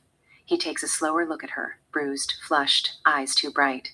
Robert continued, You're walking a line, Sarah. Between patriot and martyr. Between journalist and something else. Sarah. Monster? Robert smiles, sad. We've all been called worse. He raises his spoon in a small toast. Robert continued, For what it's worth, this place is neutral ground. You run in here, that's a flag. They cross that line, they're not just crossing you. They're crossing everything your father bled for. Even the cowards remember that much. Sarah breathes that in. The idea that she is not just alone, she's walking through the shadow of men who fought before her. Sarah. So I'm safe here. Robert. Safe enough to finish your stew. He nods at her bowl. Robert continued, Eat. Then go do whatever mad bastard thing you're going to do next. She eats. The tremor in her hand settles. Sarah, you won't try to stop me? Robert, I promised your father a chair and a meal, not a leash. He gives her a long, level look. Robert continued, But I will tell you this. The men you're poking now aren't soldiers. They don't believe in flags. They believe in profit. That makes them more dangerous and more stupid. Sarah, stupid men make mistakes. Robert. Exactly. He finishes his stew, pushes the empty bowl away. Robert continued, When they do, make sure you're watching from behind glass, not from the middle of the blast. Sarah smirks, but there's gratitude there. Sarah, no promises. Robert, you're Stephen's girl. I'd be insulted if you played it safe. The noise of the market seeps back in as the rush outside resumes. Sarah stands, leaving a tenner on the table. Robert continued, Put your money away. Your father's tab is still running. Sarah, he's dead, Robert. Robert, so are half my best customers. Doesn't mean I start charging their children. She pockets the note, moved. Sarah, thank you. Robert, don't thank me. Just don't let them make a fool of his memory. She heads for the door. He unlocks it, but keeps a hand on the frame, barricade, and blessing at once. Robert continued, North Star's here when you need it. Remember that. Sarah steps back into the noise and neon of the market, the door closing behind her with a soft, solid thud. For a moment, the gangsters own the street. But the city's bones are older than they are. Interior Crazy Mary's nightclub, night. Sarah sits in a red velvet booth, silk slip dress, liquid shadows. John slides in opposite her. John joking, You're a long way from the Liffey, sweetheart. This isn't a place for girls who still have their Sunday dresses in the wardrobe. Sarah, her blue eyes tracking him like a sniper, I burned the Sunday dress. You should have seen it. The smoke was beautiful. There is a pause. John leaning in, voice low, I hear you're looking for a name. A ghost who goes by the name of Ice. Sarah, I'm looking for the man who runs the town. The one who thinks he can turn the city into his own private graveyard and call it business. John smiles softly, his gaze lingering on her lips before moving back to her eyes. He realizes she isn't just a journalist, she's a master of the dark art. John Ice isn't a man, he's a nightmare. You go after him, you don't just get a story. You get a target on your back that never goes away. You'll end up in murder, she wrote. Sarah, sipping her drink, eyes never leaving his. That's fine with me. I'm not planning on living forever. John, a dark, admiring smile. You're either the bravest girl in Belfast or the most insane. Sarah, in this town, John, is there really a difference? Sarah, he was a liar. I could smell the precinct on him through the Tom Ford cologne. But he was handsome, and I was hungry. Sarah reaches across the table, her fingers tracing the line of his jaw. The itch she talked about, the curiosity for the dangerous, is humming under her skin. Sarah, I was attracted to him. This wasn't business. It was personal. John grabs her hand, his grip firm, almost a challenge. The music swells, drowning out the world as they lock eyes in the red dark. John, if you want to find Ice, you have to be willing to get your hands dirty. Sarah, a slow, lethal smile. Darling, my middle name is Dirty. So does my pussy. Sarah doesn't move her legs. She doesn't shift in her seat, but with a flick of her wrist, like a card shark producing an ace from thin air, a scrap of blue lace appears between her fingers. She lets it flutter onto the table, a cool piece of blue sky dropped into the middle of a fever dream. Sarah continued, I'm running hot. Give me something that's going to cool me down. She gave him a wink. John smiles in wonder. NT John's apartment, bedroom night. John and Sarah go at it once again, a frantic, wordless collision. This isn't a dance, it's a crash. Their bodies move with a raw, jagged intensity, two people trying to claw their way out of their own lives. John's hands are heavy, pinning her to the mattress as if he's trying to anchor her to the earth. Sarah arches against him, her black hair fanning out across the pillows like spilled ink, her blue eyes wide and unseeing in the dark. Sarah, I wondered if I ran into the holy ghost that matched my own. In the dark, he wasn't just a man, he was a cathedral. Every time he moved inside me, the world outside shattered into 1,000 jagged pieces of light. John's movements are primal, relentless. Sarah's breath hitches, her fingers digging into his shoulders as the friction builds to a flashpoint. Wave after wave of heat breaks over her, a rhythmic, chemical annihilation. Sarah, I lost count of the peaks we hit. It was a chemical mercy, a storm of the senses, one orgasm after another until the world outside that window ceased to exist. The motion slows to a heavy, weighted pulse. John collapses into her, his face buried in the crook of her neck, his heartbeat thudding against her ribs. Sarah lies still, staring up at the ceiling where the shadows of the blinds look like bars. Her skin is glowing with sweat, her expression a mix of peace and a lingering, quiet terror, high of sexual pleasure. Sarah, a rhythmic drowning that finally made the voices in my head go silent. There is a silent moment. Sarah then gets up, grabs her purse from a chair, and heads toward the bathroom without a single drop of clothes. Interior, John's house. Bathroom, night.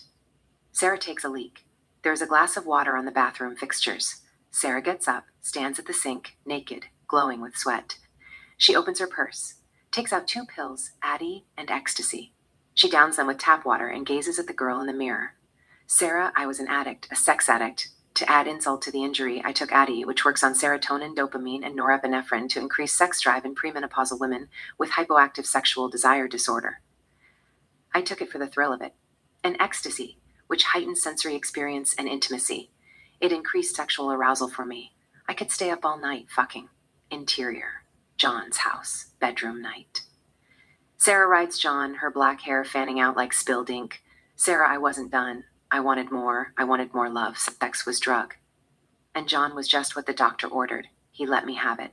John grabs her waist, places her under him. They kiss French. They switch sexual position. John hit it from the back, doggy style, hard.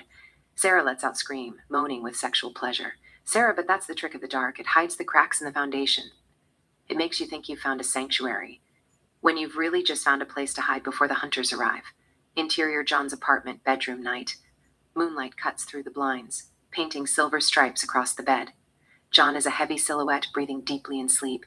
Sarah is wide awake, her eyes tracking the shadows on the ceiling. Interior, Dublin townhouse, living room, night, flashback. The room is decorated in Dublin professional, expensive rugs, leather-bound law books, and a mahogany liquor cabinet. A younger Sarah lies sprawled on the Persian rug. She is pale, her chest rising and falling in shallow, ragged hitches. Next to her, a shattered bottle of Jameson sits in a pool of amber liquid that looks like liquid gold under the lamp. A jagged shard of green glass is lodged near her calf, blood blooming through her white tights. Sarah, my mother, was a stage actress who never got her curtain call. Her father, my grandfather, had traded her scripts for law books. He told her to get a real degree or get out of the bloodline. So she became an immigration lawyer. She spent her days arguing for visas and her nights performing for an audience of 2. The front door creaks open. Footsteps in the hall. Sarah, she was a master of the mask. I didn't know that until the night I tried to swallow my father's ghost in a glass bottle. Rachel enters. She is dressed in a sharp power suit, her hair in a perfect bun. She sees the scene, the glass, the blood, her unconscious daughter. She doesn't scream. She doesn't call 999. She moves with the clinical precision of a lawyer and the timing of a lead. Interior bathroom, moments later. The light is blindingly white. Rachel has Sarah in the bathtub, clothes and all. She cranks the cold water. The shock hits Sarah's system like a physical blow. Sarah gasps, her eyes snapping open, vomiting water and whiskey. Rachel whispering, fierce, "Look at me, Sarah. Stay awake. Do not close your eyes." Rachel is already stripping Sarah out of the soaked clothes, dabbing the cut on her leg with a towel, her movements a blur of practiced grace. Interior, living room, Later. The front door slams. Stephen is home. Sarah is huddled on the sofa in fresh pajamas, a bandage hidden under her pant leg. She's shaky, but conscious. Rachel stands in the center of the room, her hair slightly disheveled, an empty glass in her hand. She has spilled a bit of water on her blouse to mimic sweat. Stephen stops at the threshold. He looks at the shattered green glass and the dark stain on the rug. Stephen, Rach, what the hell is this? He looks at the blood near the shards. His eyes go to Sarah, then back to his wife. Stephen continued, Is that my Jameson? Is the girl all right? Rachel sways just an inch. It's a perfect performance. She looks at him with eyes that seem glazed, weary, and defiant. Rachel, her voice thick, slurred perfectly. Leave me alone, Stephen. I've had a day, a week, a life. Stephen, you're drunk? In front of the child? Rachel, so what? Life is a bitch. They deported my client. I wanted to dance. The bottle slipped. It shattered and a piece caught her leg. I've cleaned it. She's fine. Just go to bed, Stephen. Don't look at me like I'm one of your clients. I don't need life insurance. Stephen looks at her with a mix of disgust and pity. He shakes his head, muttering under his breath, and walks upstairs. The moment the bedroom door clicks shut, Rachel's posture snaps straight. The drunkenness vanishes instantly, her eyes clear. She looks at Sarah. Sarah? She pulled the wool over his eyes so effortlessly it made my skin crawl. She wasn't just protecting me from a beating or a lecture. She was teaching me the family trade. Rachel kneels by Sarah, touching her cheek. Her face is a cold, beautiful mask again. Rachel, softly, that's how it's done, Sarah. You give them the story they expect to see, so they never look for the one you're hiding. Sarah, my mother didn't want a daughter. She wanted a CO star. And that night, in the smell of spilled whiskey and lies, I realized that the truth is just a prop you use when you run out of lines. Interior John's apartment, bedroom night. Back to John and Sarah. She slides out from under the sheets, pale, naked, and restless. Sarah, sex makes you thirsty, but the truth makes you hollow. She scoops up a cigarette and a lighter from the bedside chair. She sticks the cigarette between her lips, unlit, and grabs John's discarded dress shirt from the floor. She shrugs it on, the oversized fabric hanging off her shoulders, smelling of his cologne and the night's heat. Interior, John's apartment. Kitchen, continuous. The kitchen is a graveyard of shadows. Sarah heads for the sink, her bare feet silent on the linoleum. She's reaching for a glass when the weight of the shirt shifts. Something hard and cold knocks against her ribs from the breast pocket. She stills. Her hand dives into the pocket and pulls out a micro-digital recorder. Sleek, professional, blacker than the room. Sarah, only two kinds of people carry these, undercover cops and actors who plays undercover cops in movies. She looks back toward the bedroom door. The cigarette hangs forgotten in her mouth. The water is still running, splashing into the sink, but the thirst is gone. Interior John's apartment, morning. The sun hits the bed. John wakes up to find Sarah sitting in a chair, fully dressed, holding the recorder. Sarah, you're undercover. PSNI or special branch?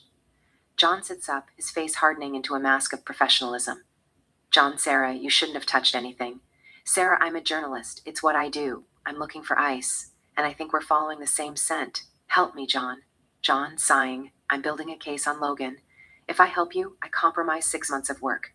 And I put a target on your back the size of a billboard. Sarah, the target is already there. Give me the names. The cops on Logan's payroll, the suppliers. John looks at her. He sees the black soul in her eyes and realizes she won't stop. He reaches for a notepad. John, I'll give you the mid-levels, the corrupted lawmakers. But ICE? Nobody knows who he is. He's the economy of this city, Sarah. He's connected to Logan, but he's a ghost. Sarah, Logan is the door. ICE is the room. John, let me get Logan's trust. When he introduces me to ICE, I'll tell you. Until then, you stay in the lines. Promise me. Sarah, I promised. It was a lie. In the dark art of the hunt, you don't wait for permission. You just wait for the right moment to strike. Interior Hannah's apartment. Day. The sunlight is thick with dust motes. Hannah sits on the edge of her bed, her hand protective over her womb. Sarah stands over her, looking like a raven in seductive black dress. Sarah, if you want to keep the baby, I will support you 100%. But Hannah, he's a monster. He's a cocaine-addled animal. Hannah, voice soft, steady maybe, or maybe he just woke up the part of me that likes the pain. Like you, Sarah. You think I don't see the bruises on your neck? The way you smell like whiskey and adrenaline every time you walk in here? We're the same. Sarah, were the words a serrated knife? Not at all. My sister had found God in her own violation. It could be an Irish thing, a strange, ancient comfort in the wreckage. I can't explain it. I saw my reflection in her eyes, and she was right. We're the same. Sarah looks at the floor, her fingers twitching. Sarah, if the victim loves the monster, then what am I fighting for? Maybe I'm just fighting my own demons. Or maybe I just want to be somebody. Someone who doesn't just watch the fire, but starts it. She feels a familiar, heavy pulse between her legs. Sarah, I felt the orgasms in my vagina humming in my teeth like an electric wire. It's my curse. When I am confused, I get horny. When the world makes no sense, the only truth is the heat in my blood. Interior, John's apartment, night. The sex is violent now. Sarah uses John to drown out Hannah's voice. She claws at his back, her black hair a wild storm on the pillow. Sarah screaming, "Give me a name, John! Give me the fucking name! Who is Ice?" John breathless, pinning her down, Connor. His name is Connor O'Shea. He's the one, Sarah. He runs the Midtown shipments. That's your Ice. Exterior warehouse district, later. Sarah is in her car watching Connor. He's a small-time dealer, messy, loud, and disorganized. He's a clown. Sarah John lied to me. He gave me a bone to chew on so I'd stop biting his heels. The man I was sleeping with, the man I trusted with my flesh and soul, was playing me like a cheap fiddle. Interior, restaurant, night. The candlelight flickers between them, casting long, wavering shadows. Hannah picks at her food, her face illuminated by a strange, fragile glow. Hannah, it's a boy. Sarah, he is going to be a beautiful child. He'll have your light and his father eyes. There is a pause. Hannah, I dream about him. Sarah, the boy who raped you? Hannah nods her head. Sarah, he is a drug addict, Hannah. He will not see that baby. There is a pause. Hannah, I think he knows that I'm carrying his baby. He dropped off a plant at my door. Sarah, what plant? Hannah, rosemary. Hannah looks down, a shy, haunting smile touching her lips. Sarah, are you in love with him? Hannah, no, I am not. I'm just attracted to him. I don't know how to put it into words. What is love, really?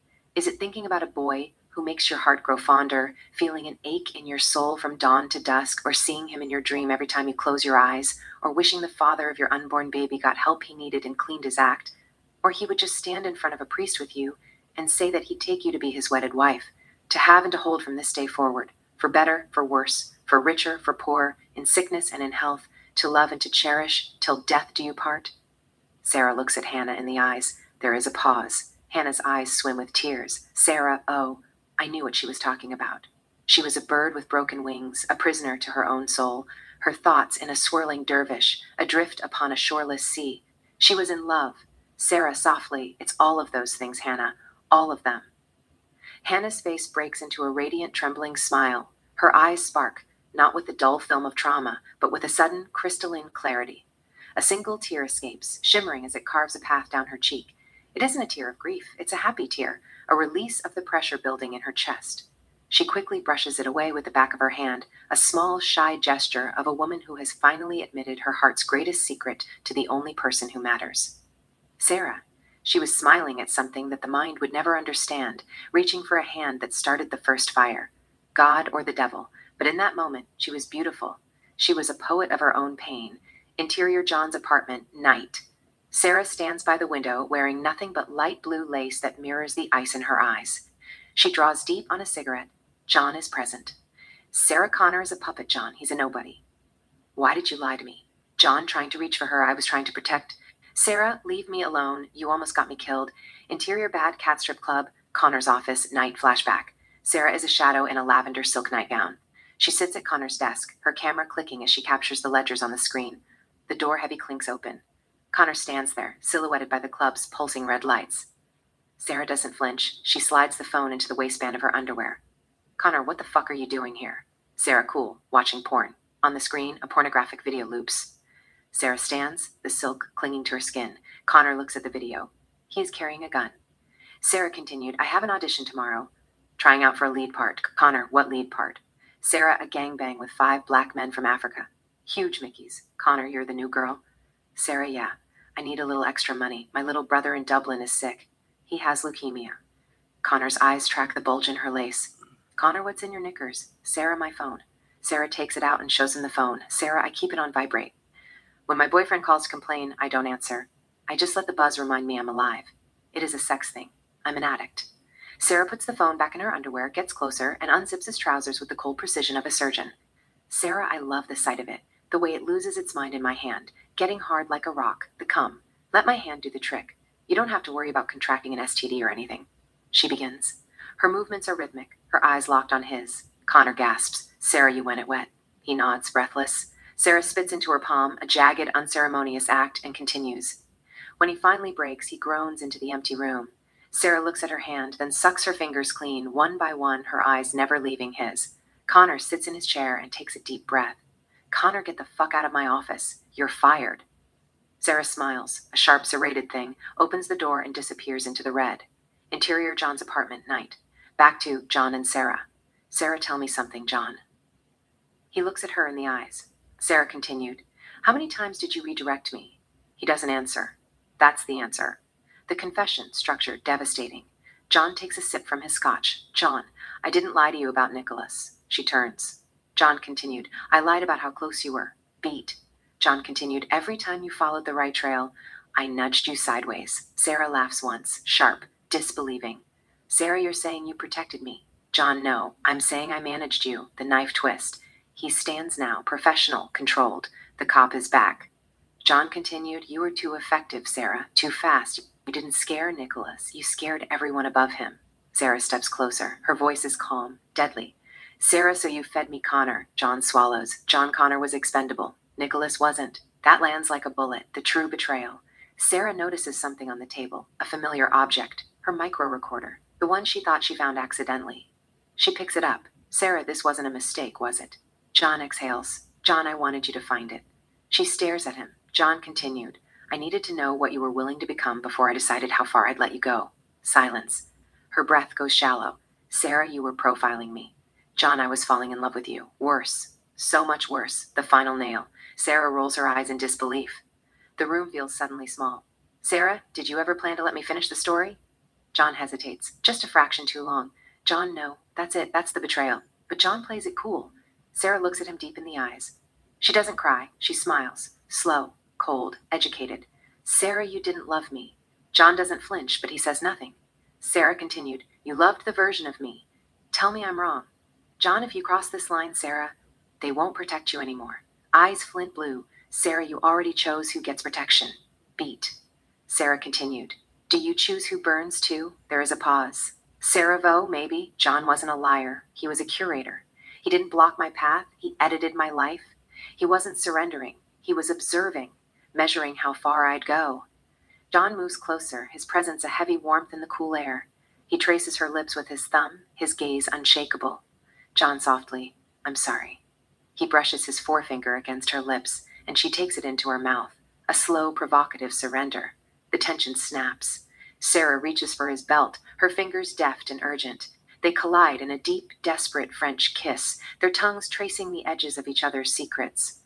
John lifts her effortlessly, her legs wrapping around his waist, their lips never parting as he carries her toward the bedroom. Interior, bedroom. Continuous. He drops her onto the tangled sheets. The shadows of the blinds stretch across the bed like the strings of a dark harp. John pulls his shirt over his head, his silhouette a jagged edge against the wall. He settles between her legs, his mouth finding hers again, deeper this time. He enters her with a slow, weighted purpose. The air in the room becomes thick, pressurized by their shared heat. "Sarah, I let myself believe the lie of the soulmate. I had never felt anything like it.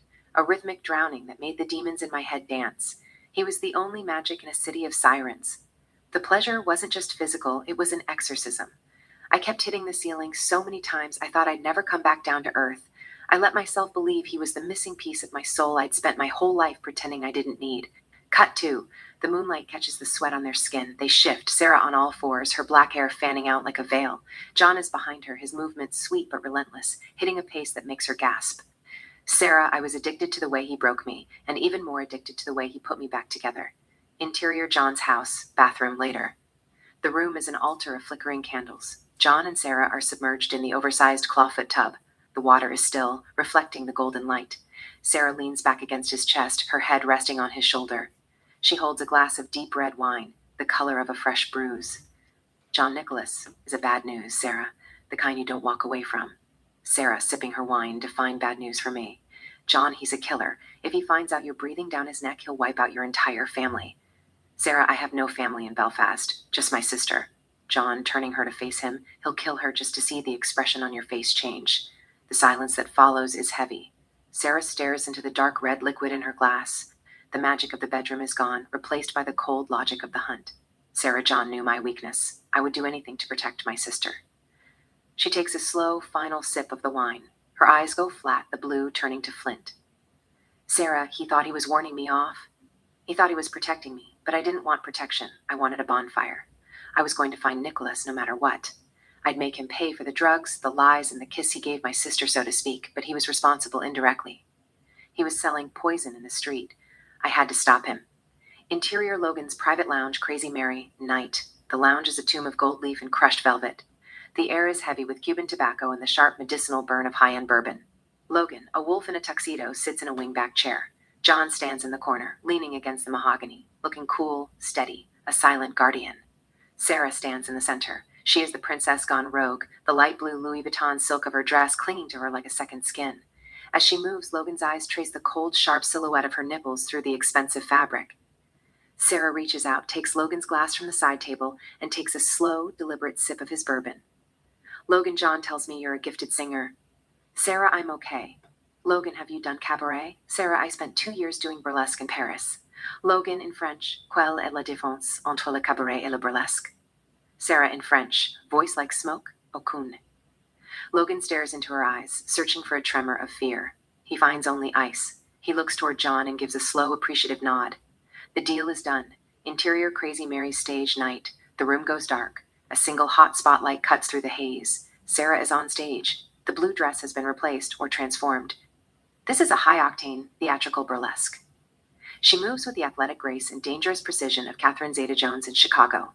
It is a performance of pure, unadulterated power. She isn't just dancing, she is commanding the air in the room. Every kick, every flick of her wrist, every toss of her hair is a challenge.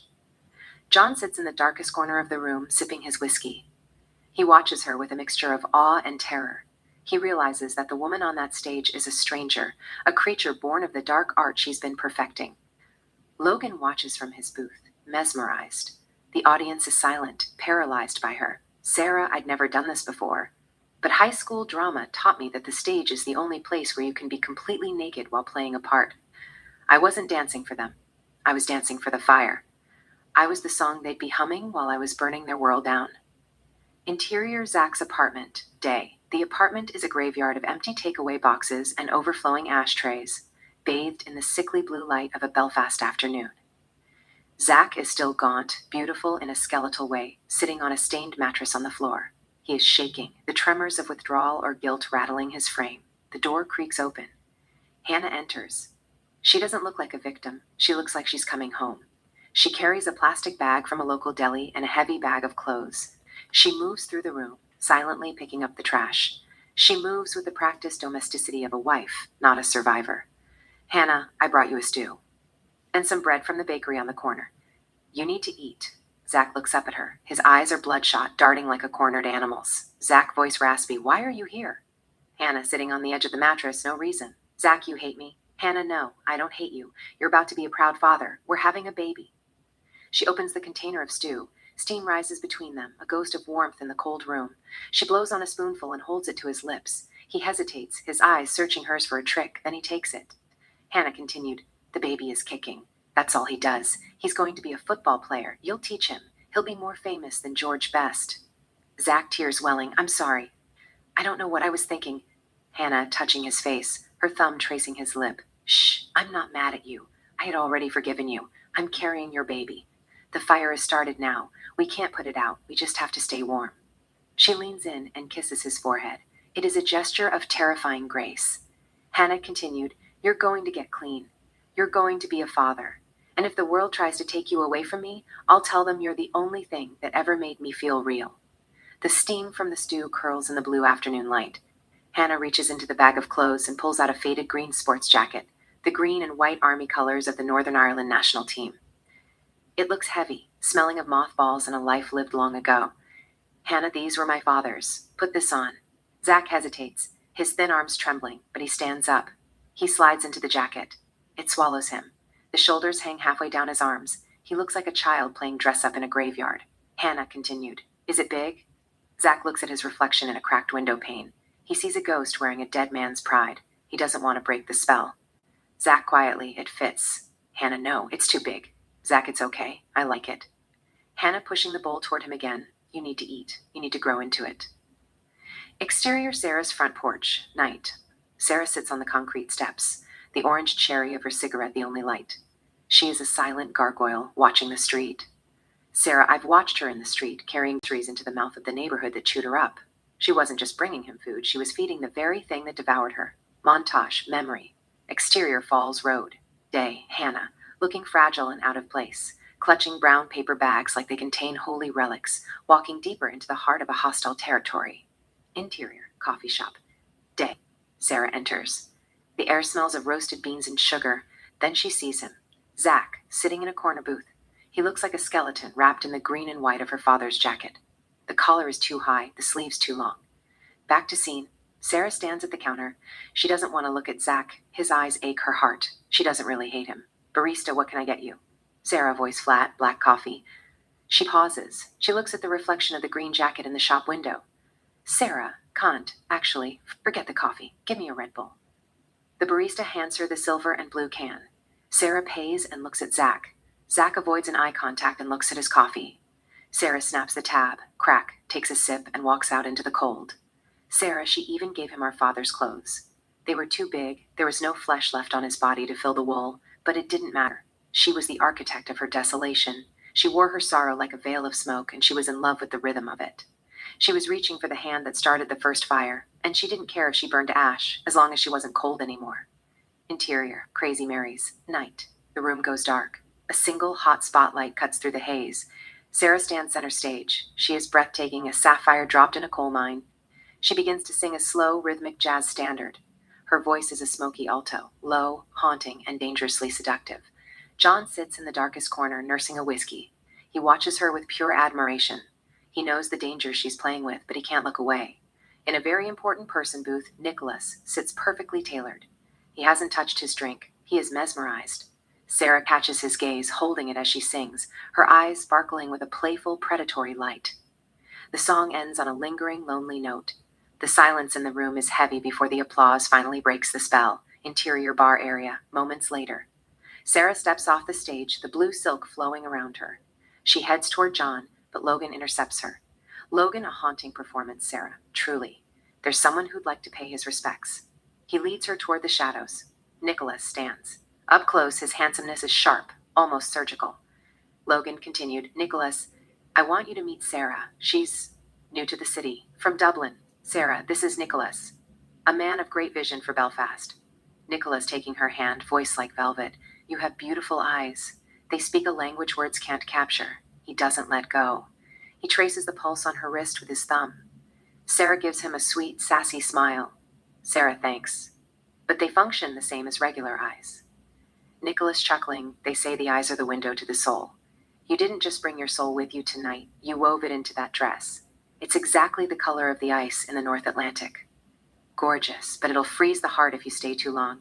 Sarah, maybe I like the cold. Nicholas, I think you do. Logan, leave us. I want to get lost in these ocean eyes. Logan scurries away. Nicholas gestures to the seat. Sarah sits, crossing her legs, the silk sliding provocatively against her skin. In the distance, John watches them, the weight of the game settling on his shoulders. Sarah Nicholas looked at me and saw a conquest, a girl with ocean eyes. He didn't realize he was looking at the woman who was about to turn his world upside down. Exterior, the yacht Irish Sea. Night. The boat, a sleek silver arrow named Lucky Bird, cuts through the black water. Interior, Lucky Bird, Irish Sea. Night. Inside, the cabin is all teak and white leather. Nicholas pours a glass of deep red Irish wine. He looks like he was born in a tuxedo. Nicholas, you truly have beautiful eyes. Your gaze holds both mystery and profound peace. Sarah, that can't be true. I know mystery. But I don't know the first thing about peace. Nicholas, then I must have mistaken peace for light. They sparkle with a joy that lights up the air around you. I see such honesty and kindness in your eyes. Sarah, I am not kind. I am not honest. I feel like you're lying to me. You're up to something. Nicholas, moving closer, his voice dropping an octave. I am just saying your eyes smile even before your lips do. They have a unique, enchanting glow. Sarah, he was Oxford-educated, law-trained, and purely predatory. He talked like a poet. And for a moment, under the hum of the engine and the weight of the wine, I forgot he was the source of the rot. I let the dark soul take the wheel. They kiss. It's not a kiss of love, but lust. It's a collision of two people who recognize each other's lack of a moral compass. Interior, the yacht, Irish Sea. Later. The cabin sways with the rhythm of the black water outside. The only light comes from the glow of the dashboard and the moon reflecting off the waves. They are a tangle of limbs on the white leather. It isn't polite, it's a high-speed collision. Nicholas moves with a terrifying, calculated stamina, and Sarah matches him, her body acting on an instinct her mind is trying to outrun. Sarah, he was a revelation in the dark, a machine. I don't know what he was on, adrenaline, ego, or something chemical, but we went for 5 hours straight. I lost count of the peaks. Sarah lies back, her breath ragged, watching him as he pours another glass of wine in the shadows. He looks like a god, and he knows it. Sarah, the problem with a girl like me is the wiring. I can't separate the friction from the feeling. To me, sex is love, but I couldn't afford to fall in love with a monster. That's a death sentence. She reaches out, tracing the muscles of his back with her fingertips. He turns and smiles, that Oxford charm returning even in the wreckage of the bed. Sarah, I wanted to go deep. I wanted to see if the man who owned the North had a soul. She gets top of him and rides him cowgirl style, her back arched, her silhouette a jagged line against the dim light of the hallway. The metal cuffs rattle rhythmically against the bed frame. She isn't a victim. She is an explorer in her own private wilderness. Sarah in the North, they have a lot of names for a girl who likes the touch of a stranger. If a man spends his nights sampling every vintage in the cellar, he's a player. He's a lad. He's a wolf among the sheep. And they celebrate the kill. Nicholas's hands grip her hips, bruising the skin. Sarah's head tosses back, her whiskey-soaked hair whipping across her face. Sarah, but if I do it? If I decide that one bed isn't enough to hold the fire? They reach for the old words. Whore, stray. They say I'm lost or broken or looking for a father I never had. Nicholas flips her over, the friction of the sheets loud in the silent house. Sarah lies on her back. Nicholas gets up from the bed, grabs a bottle of whiskey from a table nearby, and faces her. Sarah reads his mind and opens her legs seductively. Nicholas empties the whiskey on her vagina, gets between legs, and eats her out. Sarah lets out a sigh. Nicholas then turns her around and takes her from behind, a raw, animalistic tempo. Sarah, it's a funny thing, the math of morality. They think a woman's soul is like a bar of soap, that it gets smaller every time it's used. But I feel more like a blade. Every encounter just makes me sharper. I'm not a sex addict. I'm a life addict. I want the heat, the sweat, and the electric hum of a heartbeat that isn't mine.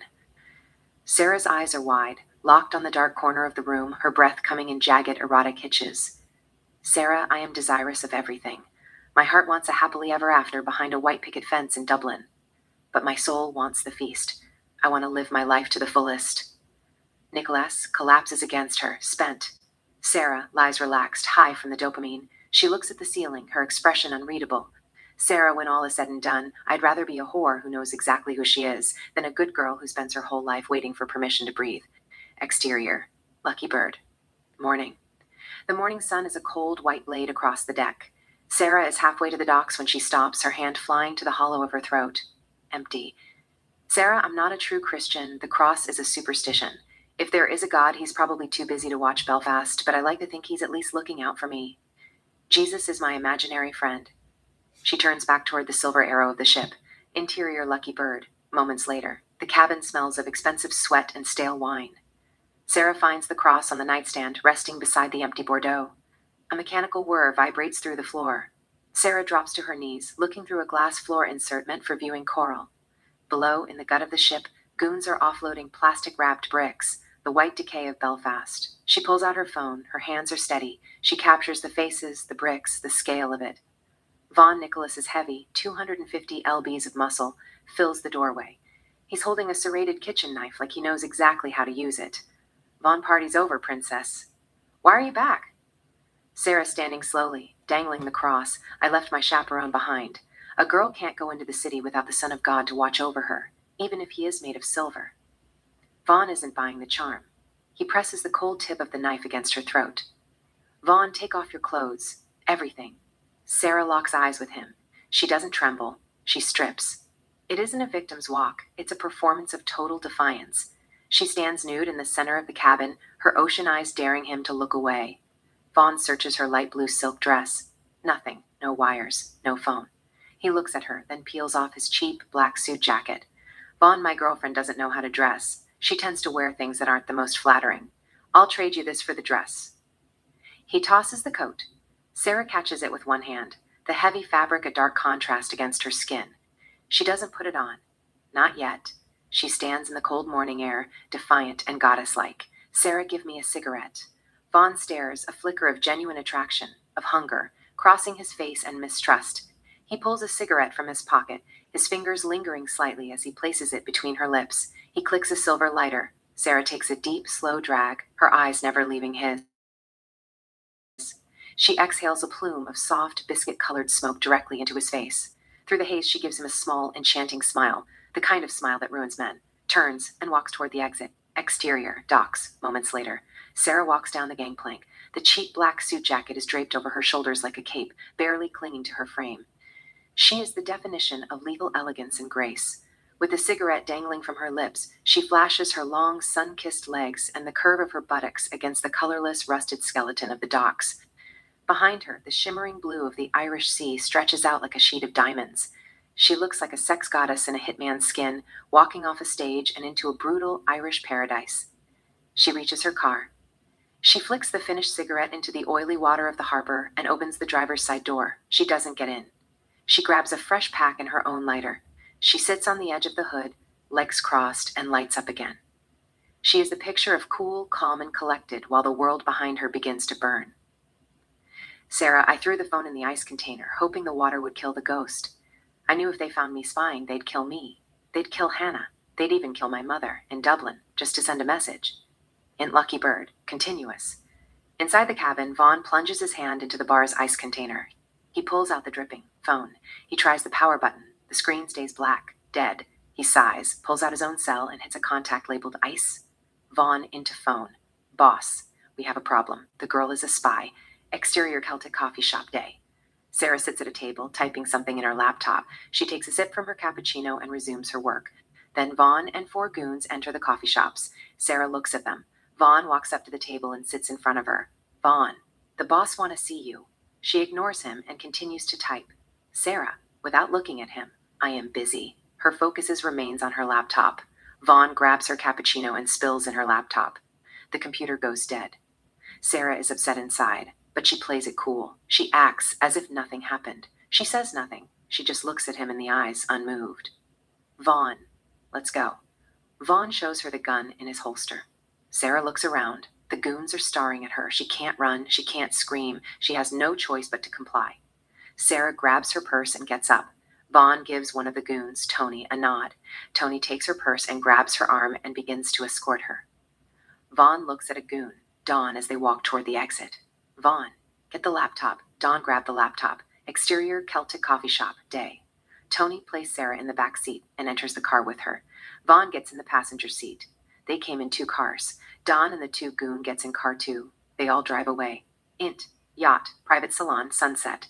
The cabin is bathed in an orange, bruised light. Nicholas stands by the floor-to-ceiling glass, pouring amber liquid into a crystal tumbler. Sarah stands in the center of the room, looking like a captured queen, messy hair but a spine of steel. Vaughn lurks in the background, watchful. Nicholas, Vaughn tells me you like to film things you shouldn't. Sarah remains silent. Her jaw is set, her breathing shallow but controlled. Nicholas, most men I know would throw you overboard for that. Feed you to a shark that has a thing for human flesh, even the ones in the expensive suits. He studies her, head tilted. Nicholas, but I need you. He steps closer, invading her space but not touching. Nicholas continued.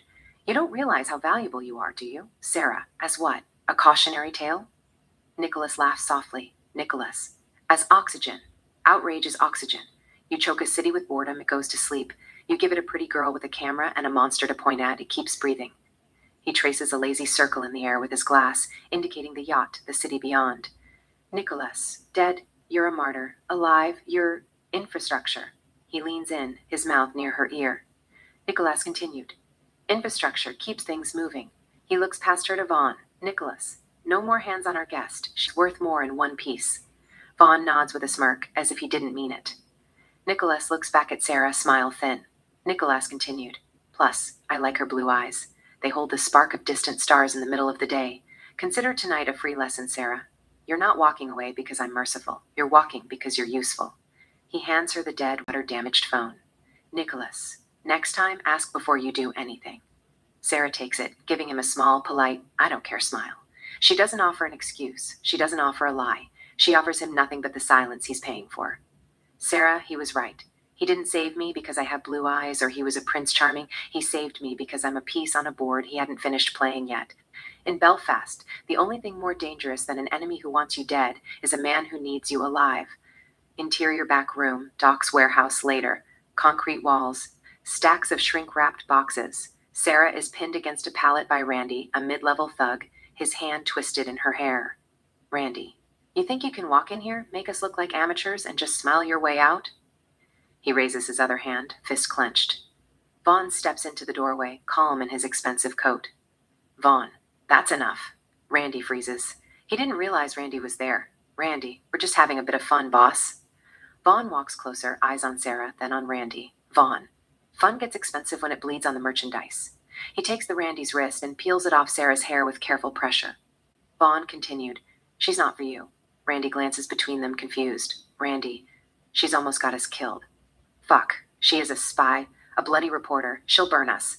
Vaughn smiles without warmth. Vaughn, she's already chewing more than she can bite. Our job is to make sure the fire points the right way.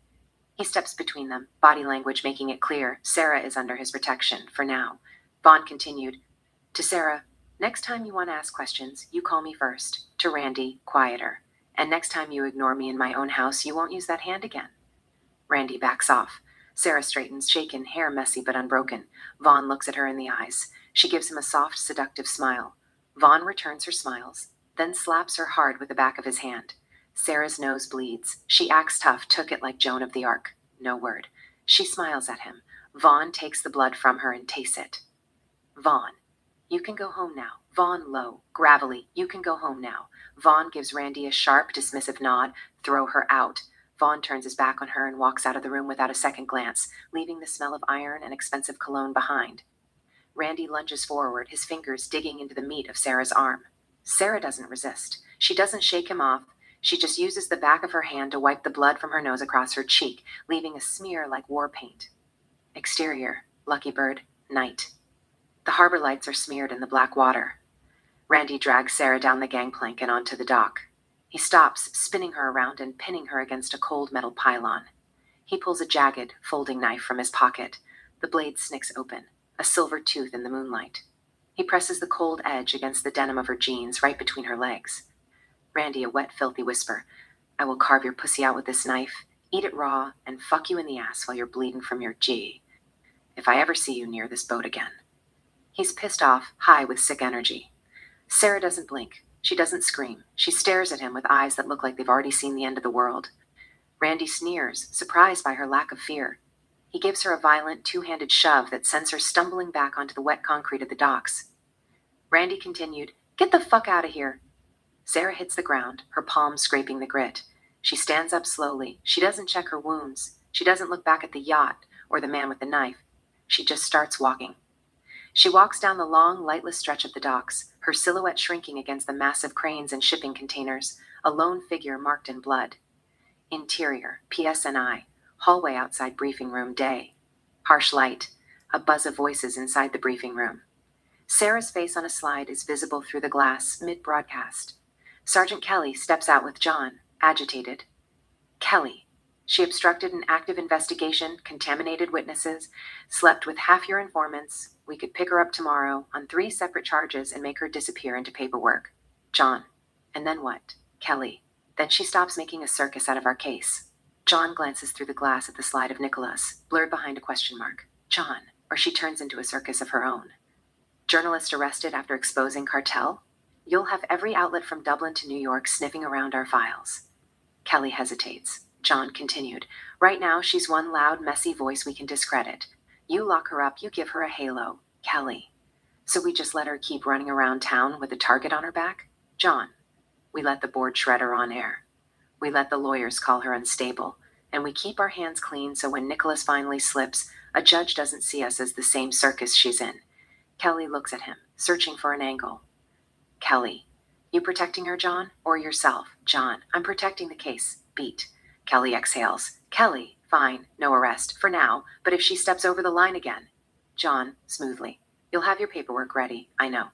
Kelly goes back into the briefing room. John stays in the corridor a moment longer, jaw tight. He's just argued to keep her free and to feed her to the wolves in the court of public opinion instead. Into department store, day. The store is a temple of polished marble and soft, melodic pop. Hannah stands near the glass counter, moving between her roles as sales clerk and cashier with practiced grace. Nearby, a young couple flirts. The boy preens in the mirror, testing the weight of a sharp fashion coat. His girlfriend beams, adjusting his collar with a tender touch, her lips moving in a laugh we can't hear. They lean into an effortless, radiant kiss. Hannah watches them. Her heart drops into her belly with a sweet, seductive ache. She isn't jealous, she's inspired. The couple approaches the register. Hannah rings up the coat and slides it into a heavy bag. The girl taps her credit card. As they leave, hand in hand, Hannah watches the glass doors close. Her reflection looks back at her, lonely perhaps, but overflowing with a secret determined love. Interior. Zach's apartment. Day. The blue Belfast light filters through the grime of the windows. Zach sits on the sofa, eyes fixed on the flickering television. On screen, it's the Champions League, Barcelona versus Manchester City. The stadium roar is a low hum against the silence of the room. Zach's hands tremble slightly against his thighs, his thin frame swallowed by the weight of her father's old green jacket. The door opens. Hannah enters, radiant. Along with the usual groceries, she carries heavy, high-end shopping bags from the store. Her pregnancy adds a soft, sacred glow to her presence. Hannah, hi. She begins unpacking the bags like a magician performing for an audience of one. Designer leather boots, fresh white sneakers, a tailored brown coat, sweaters, crisp socks, soft underwear, etc. She pulls out a Linfield FC, no, 10 jersey. Hannah continued, put this on. She give it to him. Zach, I can't wear this. Hannah, why is that? Zach, I'm a Glentoran fan. Hannah, you can't be serious. Zach, a small, charismatic crack of a smile. I'm messing with you. My heart bleeds blue. He stands, shedding the heavy green jacket and pulling the Linfield blue over his gaunt frame. He turns to her, a silent question in his posture. What do you think? Hannah, it looks good on you. He gives her a soft smile. Every time he looks her in the eye, Hannah's heart skips a beat. She loves him with every fiber of her being. She steps in and plants a soft, lingering kiss on his lips. Hannah continued, did you eat lunch? Zach, yeah. A peanut butter sandwich. Hannah, that's not lunch. I'm making you spaghetti. She grabs the groceries and heads to the tiny, grease-stained kitchen. Zach looks down at the pile of expensive clothes. For a few seconds, he is genuinely happy. But deep in his soul, something resists the light. The craving for the drugs is a parasite in his system. He is a boy fighting demons that eat joy for breakfast. Hannah returns from the kitchen. She reaches into her purse and presses a roll of cash, $300, into his palm. Zach pushing her hand away. No, I can't take your money, Hannah. Hannah closing his fingers over the notes. It's for emergencies, for medicine if the sickness comes back. Or a coffee shop. Buy a video game. Just keep it. Zach takes the money. He looks at her. His eyes melts her heart. Hannah throws her arms around him, kissing him with a sudden, powerful passion. She is head over heels. Zach kisses her back, closing his eyes. In this wreckage of a room, she is his only angel, and he is her only world. The camera lingers on them, two beautiful people in a room that smells of rosemary and ruin. Sarah, at first, I couldn't figure her out. I thought she'd lost her mind, or that it was just a victim returning to her abuser because she didn't know where else to go. But that's not the case here. Close up. Hannah's eyes closed tight, a tear escaping. She looks like she's in a trance. Sarah, it's the beautiful boy syndrome. If Jack from Titanic raped a girl, half the world would call it a romance. In his heyday, girls fantasized about Leonardo DiCaprio breaking down their doors. They wouldn't press charges. They'd call it a dream come true. Exterior Belfast Street. Day, flashback memory. A younger, plainer Hannah watching the popular girls at school. Sarah Hannah is gorgeous, but she's a dreamer who never felt like the lead in her own story. She wasn't the popular girl. She wasn't the prom queen. To her, a boy like Zach was an impossibility. Interior, Zach's apartment. Back to scene, Zach pulls her closer, his new Linfield jersey bright against the sad, light yellow walls. Sarah, when Zach entered her life, it was the fulfillment of her deepest, darkest desires.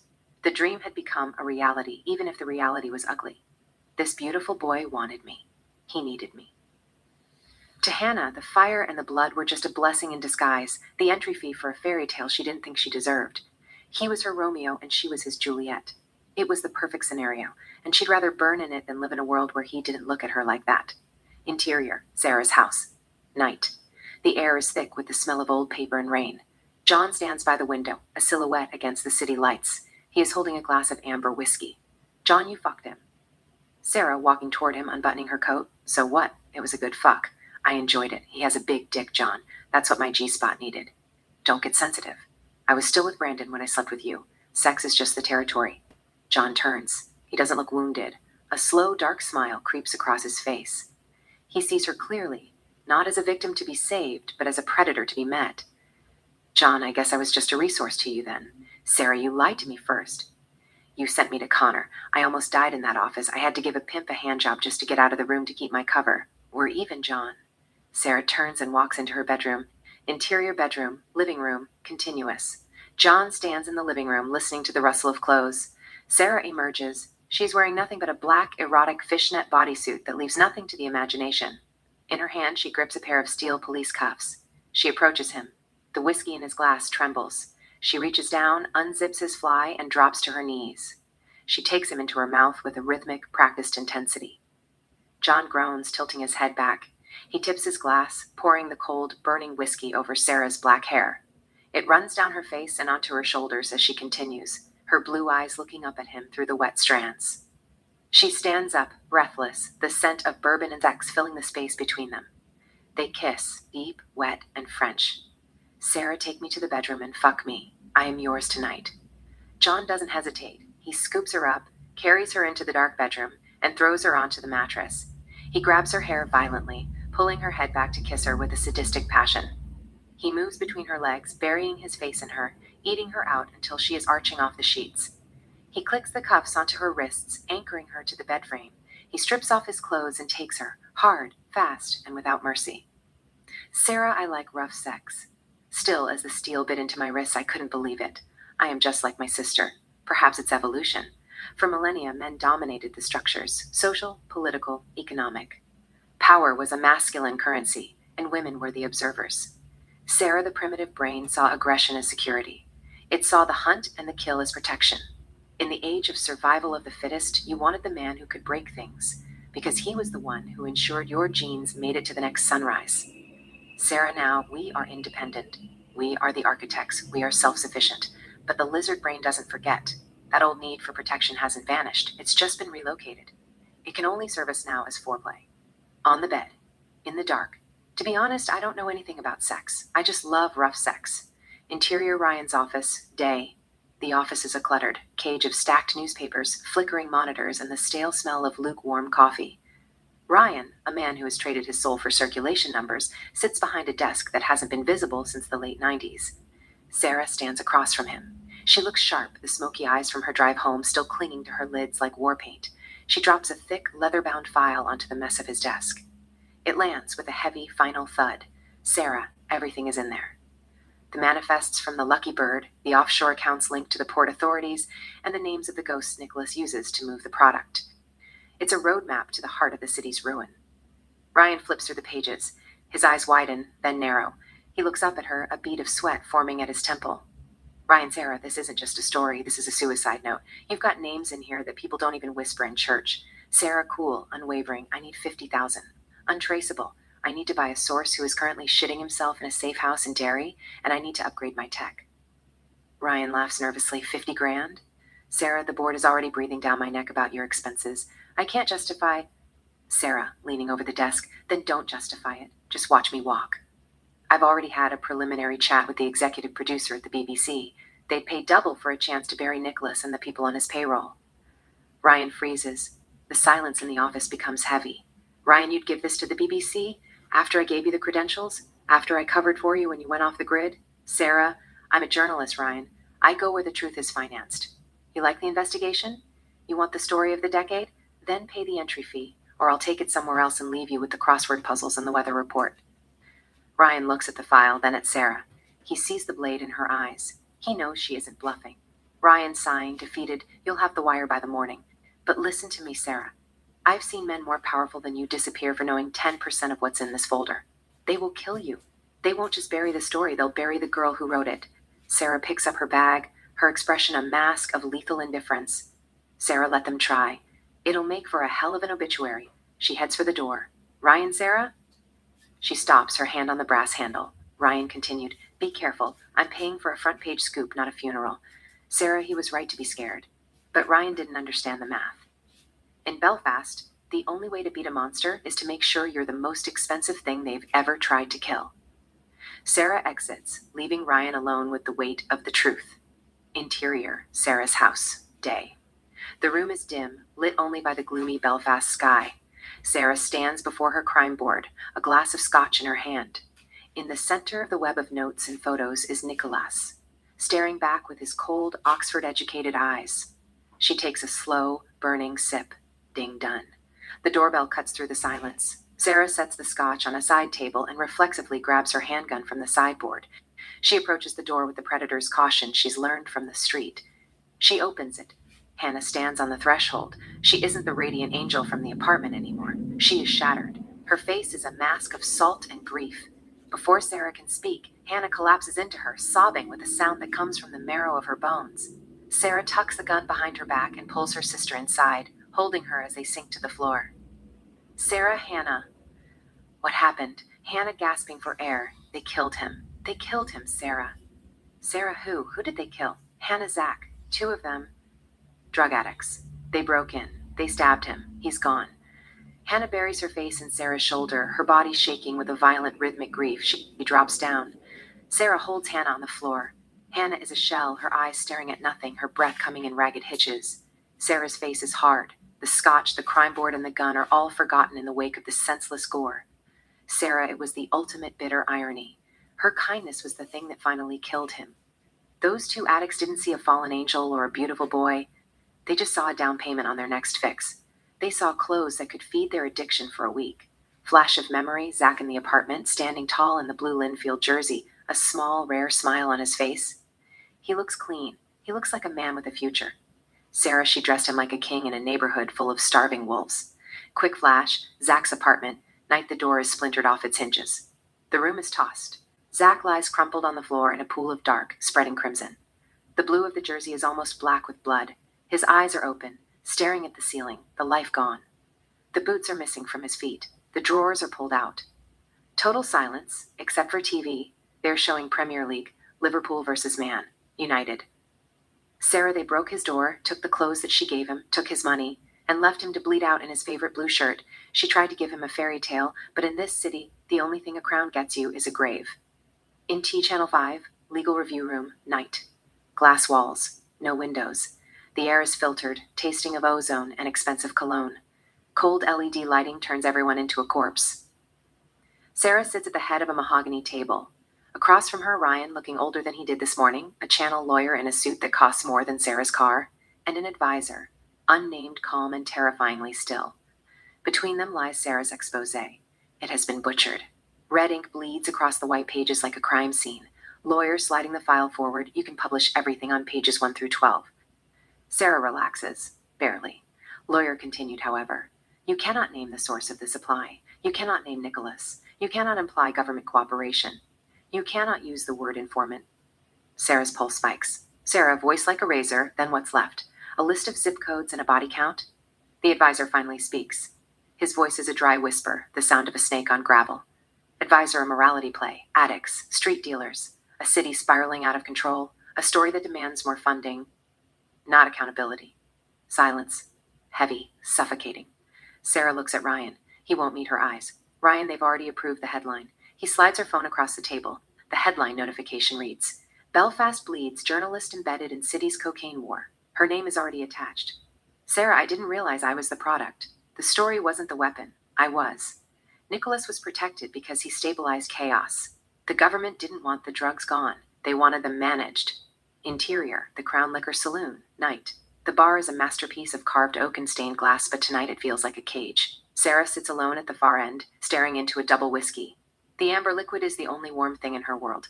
Sarah, my journalism was being used to launder public outrage. John knew this was the endgame, even if he didn't fully admit it. Truth didn't destroy power. It fed it. She pulls a cigarette from her pack, her movements mechanical. As she flicks her lighter, the bartender taps a no-smoking sign with a blunt finger. He doesn't say a word, he just looks at her with the tired eyes of a man who's seen 1,000 tragedies. Sarah stares at the sign. A rule. One more cage. She drains the whiskey in a single burning gulp, slams a 10-pound note on the counter, and walks out. Exterior bar. Continuous. The Belfast air is sharp and damp. Sarah leans against the brick wall and sparks the cigarette. The smoke curls around her face like a shroud. Sarah, I thought that truth would burn the house down, but truth was the fireplace. I was no longer a journalist uncovering evil. I was an asset in a controlled system. Maybe it explained why they didn't want to kill me. Nicholas didn't spare me because I was charming. He spared me because I gave the system legitimacy. Killing me could create chaos. Letting me almost win keeps the lie alive. She exhales a long, soft beige cloud into the night. Sarah, I was never prey. I was infrastructure. From there on, I knew I could not win by exposing, only by choosing what kind of monster I must become. Interior, Sarah's house. Bathroom, day. The room is hazy with steam and cigarette smoke. Sarah is submerged in the tub, a glass of red wine in one hand, a cigarette in the other. She looks like a beautiful wreck. Sarah Vaux, indeed, I was given a choice. Publish the neutered story, become famous, be protected, be right, or burn my credibility. Go off book, stop being a journalist, become something illegal. I chose the second. I published the truth. Interior Sarah's house night. The article is live. Her phone vibrates incessantly on the glass coffee table. Praise, hate, death threats, job offers from London. Sarah ignores them all. She sits at her laptop, the blue light washing over her face. She looks at her evidence folder, her backups, her safety net. She hits command plus delete, then empty trash. She opens her physical notebook. She turns past the notes, the quotes, the journalism. She finds a fresh white page and writes one word in jagged black ink names. Sarah, if the truth was a leash, then I was done being walked. Cut to black. Interior abandoned newsroom, night. A dead regional paper, broken desks, old awards on the wall. Sarah moves through it like a ghost. She opens a locked filing cabinet. Inside, yellowed police reports, old names circled in red, handwritten annotations. Sarah Vaux, this is where I learned how corruption actually works, generational, not episodic. She photographs nothing. She memorizes. Sarah Truth wanted witnesses. What I needed were survivors. Begin montage. Interior public toilet. Night. Sarah stands at the sink. She removes her phone battery. Leaves the phone inside the metal trash bin. Doesn't look back. Exterior car park. Dusk. A man waits beside a running engine. Nervous. Sarah approaches. The camera never shows his face. She speaks low. Controlled. She hands him an envelope. Cash. He slides something back. A folded scrap of paper. She doesn't open it here. Interior bus, night. Sarah sits alone at the back. The city smears past the windows. She opens the scrap of paper. A name, just one. She stares at it until the letters burn into her retinas. She closes her eyes, commits the shape of the name to memory, and then, methodically, tears the paper into tiny, unrecognizable white flakes. Interior alleyway, night. Sarah meets a woman. Faces stay in shadow. They stand apart, never touch. The woman speaks. We don't hear it. Sarah nods once. She tears the paper in half, drops the pieces into a puddle, steps on them. Interior Sarah's house. Night. Different now. Barer. Colder. Sarah writes in her notebook. Names, lines, arrows. She rips out the page, lights a match. The paper curls, blackens, ash. Interior laundrette. Early morning. Sarah sits alone while machines churn. She eats from a vending machine. Barely chews. Coffee instead of sleep. Her eyes are red. Focused. Int. Clothing shop. Day. Sarah studies herself in a cracked mirror. She chooses a darker coat, no color, no shape to remember. She removes a scarf she's worn for years, leaves it on the counter. Exterior river lake in, night. Sarah stands at the edge of the water. She drops a handful of ash into the river, watches it disappear. Interior phone box, night.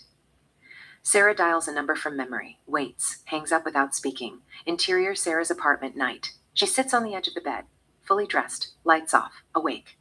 Sarah, I stopped collecting proof. I started collecting silence. She closes her notebook. Blank cover, no label, end montage, exterior beach, dusk. The Irish Sea is a sheet of bruised iron. The tide is retreating, leaving behind a graveyard of kelp and jagged stones. Sarah walks the waterline. She's barefoot, her heels dangling from one hand, a burning cigarette in the other. The wind whips her hair across her face, but she doesn't move to tuck it back. Her eyes, shadowed by the remnants of the demon makeup, stare at the horizon. Sarah, reciting Maya Angelou, her voice low, rhythmic. Pretty women wonder where my secret lies. I'm not cute or built to suit a fashion model size, but when I start to tell them, they think I'm telling lies. I say, it's in the reach of my arms, the span of my hips, the stride of my step, the curl of my lips. She exhales a plume of smoke that is instantly snatched by the gale. Sarah, I'm a woman. Phenomenally. Phenomenal woman. That's me. She watches a lone seagull fight the wind. Her expression is dreamy and ethereal, lost in a trance like haze. She looks as though she is listening to a melody only she can hear. Sarah people read those words and think about confidence. They think about bravery. But nobody truly understands what Maya Angelou was talking about, the inner mystery, the force. She continues to walk down the shoreline. Sarah men look at you, and they are drawn to you. They don't know what it is. They swarm like honeybees. Some say it's charm. The scientists call it reproductive maturity. I feel the lust in their eyes. She drifts further down the beach, the smoke from her cigarette trailing behind her like a silk ribbon. Sarah, but I looked at myself in the mirror and saw no charm. Nothing out of the ordinary. I didn't what all the fuss was about, except I felt the presence of a demon in my soul. She crawls out. She sits behind my eyes and glows through my skin. When she does that, no man can resist her. It happened out of the blue. One day, I got up and the world had changed. XT news station, flashback day. Sarah walks through the busy newsroom. She looks normal, the same black eyeshadow she always wears, the same clothes. But the atmosphere has shifted. There is a shimmering magnetic frequency vibrating off her. Sarah, I didn't change my look. I didn't try, but they couldn't take their eyes off me. As she passes, a crowd of male colleagues stops talking mid-sentence. Their eyes track her movement with a primal, desperate hunger. Even the women turn their heads, sensing a supernatural entity, a glow on Sarah's face that feels like a divine fever. A junior reporter gives her a warm, helpless smile. A producer watches her with bedroom eyes, intoxicated by her presence. Sarah is confused, glancing at her reflection in a glass door. She doesn't see the demon yet, but she feels the surge. She likes the attention. A small, secret smile plays on her lips as she continues down the hall. Exterior, beach, early sunset. Back to Sarah on the shoreline. The sun is a dying ember, casting a golden halo around her that feels ancient and impossible. Sarah, I didn't choose her. She chose me. She loved the vice. She loved the sweat. She loved the sex. She takes a final long drag of her cigarette, her face illuminated by a soft, mysterious light. Sarah, I don't need to go to Sex Addicts Anonymous. I need an exorcist. Fade to black. Interior, Sarah's house. Night. Sarah is back at the laptop. The screen is a wall of names. She looks at them with the cold hunger of a predator. The demon is fully awake now. Sarah, if I'm going to burn their cathedral down, I might as well enjoy the heat. Interior, Sarah's bedroom. Night. The room is a study in shadow and soft, amber light. The only sound is the rhythmic creak of the bed and their heavy, synchronized breathing. Kevin and Sarah are tangled in the sheets. The sex is slower tonight, less of a collision and more of a lingering. Kevin moves with a tenderness that feels dangerously out of place in this house. Sarah meets his gaze, her blue eyes reflecting the candlelight, her face a mask of practiced intimacy. Sarah, men like Kevin don't just give you their bodies. They give you their dreams. They give you their futures, and futures are the easiest thing to steal. They reach a quiet, trembling peak together. Kevin collapses beside her, pulling the duvet over them, his arm draped possessively over her waist. He looks at her, not as a source, but as a destination. Kevin, his voice thick with emotion. I like you, Sarah, more than I should. In this city, everything feels like it's made of glass, but you feel like solid ground. Sarah turns on her side, tracing the line of his jaw with a delicate finger. She gives him the smile she practiced on the Halfpenny Bridge. Sarah, you're a good man, Kevin. A rare thing in Belfast. Kevin, smiling, hopeful, I was thinking, when this is all over, when the noise dies down, I'd love to have kids with you. Imagine it, beautiful, mixed kids with your dazzling blue eyes. They'd be princes and princesses in this town. Sarah doesn't flinch. She gives him juicy French kisses. Sarah, I like that. Kevin knows that she doesn't mean it. Kevin, I'm just messing with you. I'm thinking of getting out. Quitting the force. She lifts her head slightly. Sarah, out where? Kevin, England. Manchester, maybe. She almost laughs. Sarah, and what would you do there? Kevin, open a shop. Sell toys. Sarah can't help but smile. Sarah, I'd come visit you. She kisses him again, this time softer, less convincing. More goodbye than promise. Sarah, I didn't stop him from dreaming. I just didn't step inside it with him. I told myself that was mercy. Kevin pulls her close. Safe, warm. He closes his eyes.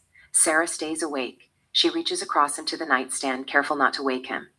She takes a cigarette, lights it.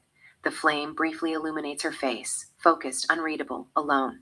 She looks down at Kevin, asleep, open, unprotected. Sarah, for a second, I let myself imagine it. Not a future, just the shape of one. A black, beautiful baby. She exhales smoke slowly. Sarah continued, That was as far as I ever let it go. She stubs out the cigarette, stares into the dark. Exterior industrial wasteland. Night. The skeleton of an abandoned shipyard looms over the Lagan River. Rusting cranes groan in the wind. Rain falls in sheets, turning the dirt into a slick black sludge. Sarah is crouched behind a rusted shipping container, 50 yards from a lone street lamp. She is a shadow among shadows. Her long lens is braced against the cold metal. Click, click. Through the viewfinder, the world is grainy and lethal. Kevin stands by his car, his breath hitching in the cold. He looks small. A black SUV rolls out of the dark, its headlights cutting through the rain like searchlights. Nicholas steps out. He is wearing a tailored, expensive black overcoat. He doesn't look like a gangster. He looks like a CEO visiting a construction site. Sarah, I had the shot, the Prince of Darkness, the photos that would burn the city down. I was holding a lightning bolt in my hands. On the ground, Kevin holds out a heavy gym bag. Nicholas doesn't touch it. He gestures to one of his goons, who inspects the product, the white bricks of the beast's soul. Nicholas looks at Kevin. He smiles, a cold, thin line. Then, with the casual grace of a man checking his watch, he draws a suppressed pistol and fires. Thwip. The bullet catches Kevin square in the bridge of his nose. His head snaps back. He hits the mud like a bag of wet sand. Sarah, a choked gasp. Sarah's heart hammers against her ribs like a trapped bird. Her hands shake so violently the camera lens rattles against the container. She wants to run. She wants to scream. But the demon inside her takes over. She steadies her breath. She leans back into the camera. Click, click, click. She captures the blood pooling in the black mud. She captures Nicholas looking directly toward her hiding spot, as if he can smell her fear. Sarah, I didn't stop. I couldn't. If I stopped, Kevin died for nothing. I kept shooting until the SUV vanished into the dark, leaving only a dead man and the sound of the rain. In Channel 5, legal review room, later. The same cold LED light, the same glass walls. But this time, the advisor and the lawyer aren't just redacted, they are laughing. Sarah sits there, her clothes still damp, her hair matted. On the monitors, her photographs are displayed. They look wrong. Lawyer, it's a sophisticated attempt, Sarah. Truly, the lighting, the shadows, but the AI forensic sweep is conclusive. Sarah, voice trembling, forensic sweep. I handed you the original SD card. I gave you the physical film from the backup camera. Advisor, calmly, the original film was lost during the transfer to the evidence room, a clerical error. All we have are these digital files, which are clearly deepfakes. Sarah slamming her hands on the table. I was there. I watched him pull the trigger. I smelled the gunpowder. Ryan, not looking at her, the metadata suggests the images were generated 48 hours ago on a server in Russia. Sarah, you're being discredited. The PSNI has opened an internal investigation into you for obstructing justice and fabricating evidence. Sarah, Ryan, look at me. You know me. Ryan, quietly, I know a woman who is obsessed. I know a woman who is losing her mind over her sister. I don't know this fabricator. Sarah, they didn't just steal the evidence. They stole the ground I was standing on. They turned my eyes into liars. The advisor leans in, his voice a whisper of pure ice. Advisor, you wanted the truth to be a weapon, Sarah. But in this city, the truth is whatever we print on the front page. And tomorrow's headline says you're a fraud. Sarah, I realized then why I was still alive. They didn't need to kill me. They just needed to erase me. I was a ghost screaming at a wall of glass. Sarah stands up. She doesn't argue. She picks up her bag and walks out. As she reaches the door, she turns back. Sarah, you should have killed me. Advisor, why? Sarah, because a journalist needs a press pass. A demon just needs a reason. Cut to black. Interior Crazy Mary, Logan's private office night. The office is a sanctuary of teak and silence, perched high above the neon roar of the dance floor. A single green-shaded lamp glows on a desk cluttered with architectural blueprints and bank ledgers. Logan pours 2 glasses of vintage single malt. He moves with the effortless grace of a man who hasn't had to raise his voice in 20 years. Nicholas stands at the floor-to-ceiling glass, looking down at the club. In this light, he looks less like a killer and more like a shareholder. Logan, the Harbor Redevelopment Project, is ahead of schedule, Nicholas. We've managed to filter 30% of Nicholas's spring revenue through the concrete and steel. By the time the first luxury apartment is sold, that money will be as clean as a priest's conscience. Nicholas not turning around. The PSNI is sniffing around the docks again, Logan. They're looking for footprints. Logan, handing him a glass. Let them sniff. They're looking for blood and powder. They aren't looking for shell companies in the Cayman Islands or consultancy fees paid to a dozen different holding firms. Logan taps a blueprint on the desk, a massive luxury complex. Logan continued, this is the beauty of our partnership. You provide the chaos that keeps the city cheap and desperate, and I provide the order that makes it valuable again. You are the wind, Nicholas. I am the windmill. Nicholas sipping the whiskey, and the girl, the journalist? She's a variable you didn't account for. Logan the whore? She's a masterpiece of a distraction. I've already had the board of governors at the station neuter her story. She's currently being rebranded as a conspiracy theorist and a sex addict. In 48 hours, she won't be able to get a job writing horoscopes, let alone an expose on what we call reality. Sarah, I didn't realize that men like Logan don't just wash money. They wash the truth. They take a scream and turn it into a dividend. Nicholas, what about Glentoran FC? What am I hearing? Someone is fucking up. What's the development? Logan, his face darkening. Ali is being an obstacle. He says he won't sell the club. Over his dead body, that Iranian bastard thinks he can come to our island and steal our pride. He has acquired the majority shareholding. He told me he's committed to redeveloping the home ground, the Oval. Future success, he says. Pure bullshit. Nicholas, I don't care about his plans. We must buy Glentoran. It belongs to the Irish. It makes us legitimate. It makes us respectable. Logan, with a jagged, cruel smile, I'll handle Ali. We don't have mosques in Belfast. We'll take his entire family down to Dublin and burn them inside one there. Give the South something to scream about.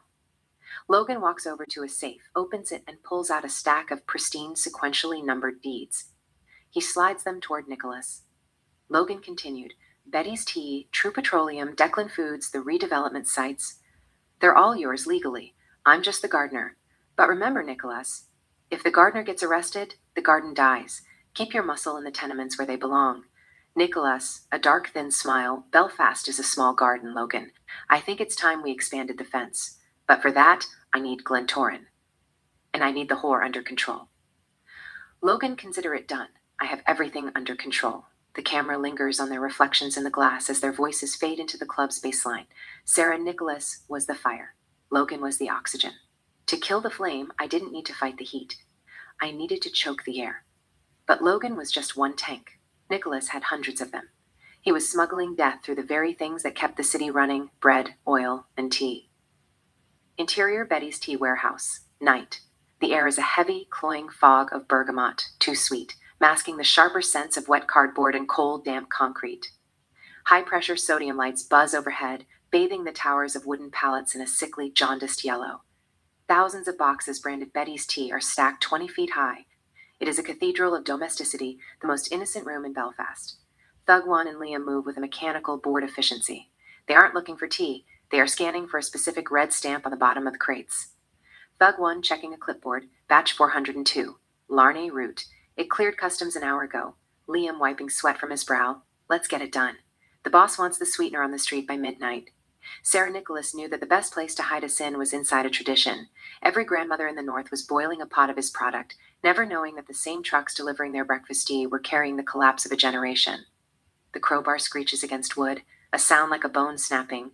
Liam pries open a crate. Inside, neat rows of vibrant green tea boxes feature a gold Celtic harp. He grabs one, rips the foil seal, and dumps it out. Traditional black tea leaves spill across a cold metal table, but then a heavy, vacuum-sealed brick of vibrant white powder thuds out from the center of the debris. Sarah pure Afghan white, wrapped in the flag. Logan washed the money, but the tea boxes fed the beast. It was a closed loop. Thug1 slicing the plastic with a blade, clean as a winter morning. Thug1 rubs a speck of the powder against his gums. His eyes roll back, a shiver of chemical ecstasy tracing his spine. Thug1 continued, Nicholas is going to be a king by Christmas. As Thug1 focuses on the product, Liam subtly shifts his stance. He adjusts a button on his jacket, a hidden lens. His hands are shaking. Flashback, interior pub back room, night. A claustrophobic space lit by a single bare bulb. Liam sits across from Sarah. He is vibrating with terror. Sarah doesn't speak. She doesn't have to. She slides a photograph across the scarred wooden table. It's not a photo of a hitman or a ledger. It's Lily, Liam's young daughter, walking home from school with a pink backpack. Sarah's ocean eyes are heavy with dark makeup, shadowed and predatory. She slides an envelope of cash toward him. Then she stands, moves behind him, and slowly unzips his fly. Her hand disappears into his trousers. Liam gasps, half in fear, half in a sudden, violent surge of lust. She stares into his soul, her expression unreadable, almost divine. When he finally breaks, coming in her hand, she doesn't flinch. She slowly traces her fingers across her own lips, painting them with his seed like a grotesque lipstick. She sucks her fingers one by one, holding his gaze until he whimpers. She kisses her forefinger, presses it firmly against his trembling lips, winks, and vanishes into the dark. Back to warehouse. Present. Liam shuts off the recording device as the goons finish the count. Sarah Logan thought he had neutralized me. He thought the whore was busy crying over her reputation. He didn't realize that when you take away a woman's name, you give her a ghost's freedom. Exterior coffee shop. Day. The cathedral quarter is a blur of gray coats and sharp wind. The air carries the scent of roasted beans and damp pavement. Sarah sits at a small outdoor metal table, an open book in one hand, a half-empty espresso in the other. She looks perfectly professional, yet her eyes are locked on the shop window's reflection, monitoring the street behind her like a hawk. Across the street, Chia Nicholas's shadow sits at a matching table with Lily, a stylish goon in a leather jacket. She idly sucks on a lollipop, the pair looking like any other couple on a date. Hidden beneath Chian's black jacket is a high-end DSLR. Click, click, click.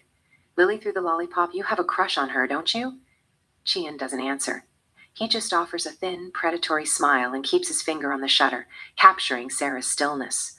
Suddenly, Liam enters the frame, a ghost in a grease-stained hoodie and a low-slung baseball cap. He moves through the crowd with the fluidity of smoke. He doesn't sit. He doesn't slow down. As he brushes past Sarah's table, he drops a small weighted envelope into her open handbag. Liam, a ghost of a whisper. Stay out of trouble. Sarah doesn't flinch. She doesn't look up. She simply zips the bag with one hand while taking a slow, calm sip of her coffee. Across the street, Tian's focus shifts instantly. He doesn't have time to adjust the lens for a perfect shot of Liam's face. He just fires. Click, click, click. Liam disappears down the sidewalk, blending into the light crowd. Tian gives Lily a sharp, imperceptible nod. Follow him. They both rise in unison, melting into the flow of pedestrians behind Liam. Sarah watches them in the reflection. She sees the hunters detach from the table. She sees the shadow falling over the man who just tried to help her. Her hand trembles, a fraction of a second where the porcelain cup rattles against the saucer. She knows. If she moves to warn him, she dies. If they find the film in her bag, she dies. She stares into the black dregs of her espresso, lost in the weight of the choice she just made. After a few beats, she takes a final sip, stands up, and walks in the opposite direction. Exterior Liam's house. Day.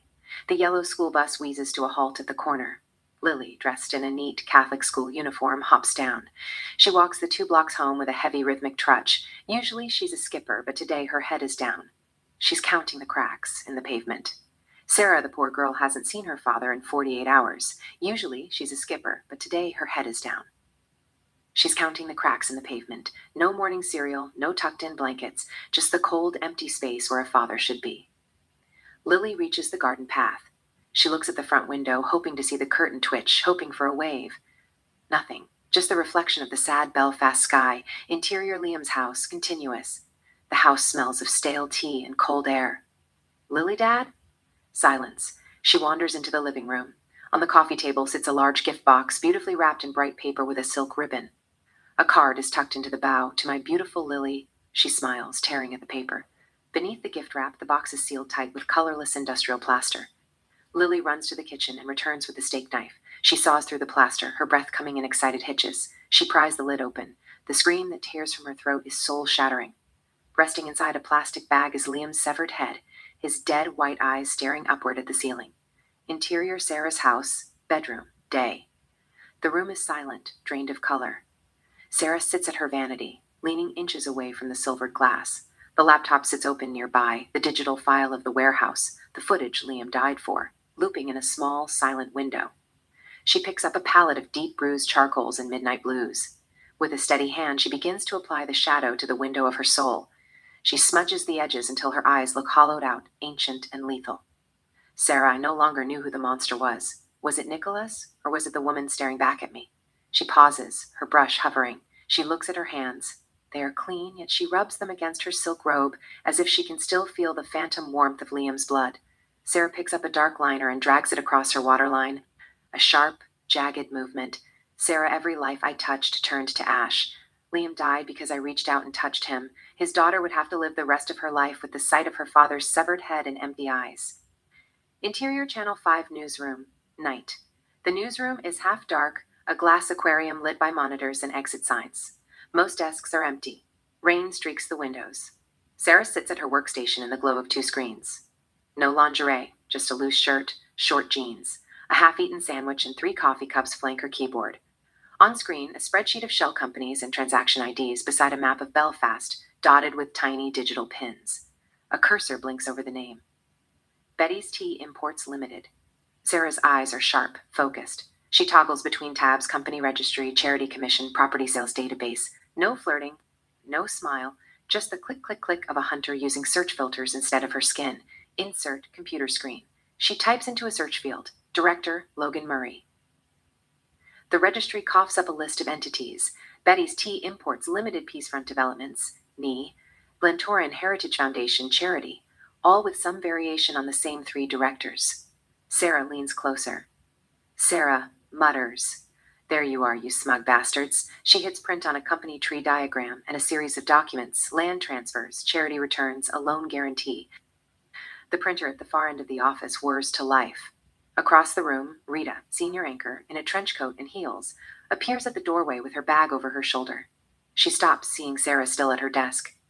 Rita, you on nights, or you just forgot how to go home? Sarah, eyes on the numbers, bit of both. Diana walks over, curious.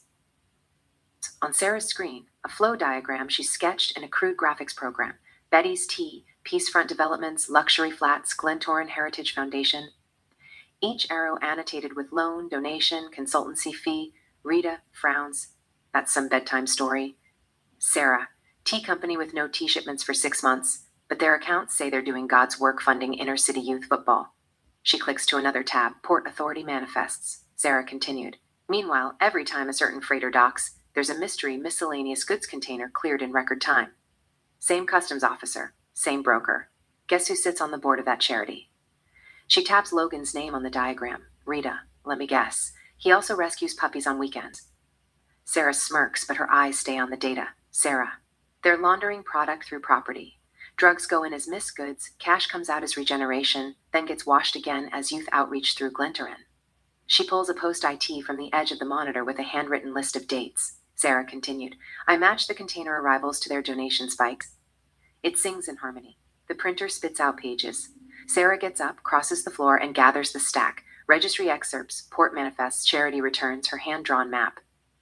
Rita flips through the pages as Sarah lays them on a nearby table, arranging them into a loose mosaic.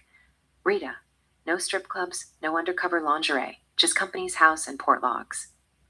Sarah, don't tell anyone, it'll ruin my brand.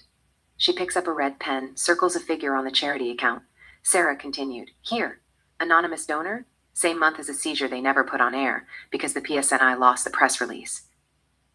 She taps her own chest lightly. Sarah continued. I talked to the clerk who filed it. Off the record, he thinks it vanished because the goods were mislabeled. He's not stupid. He's just under a mortgage. Rita studies Sarah, impressed despite herself.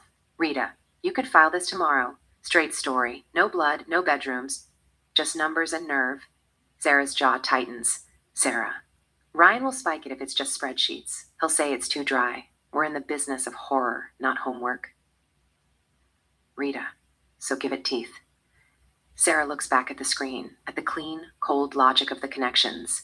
For a second, there's a flicker in her face, the satisfaction of pure intellectual victory.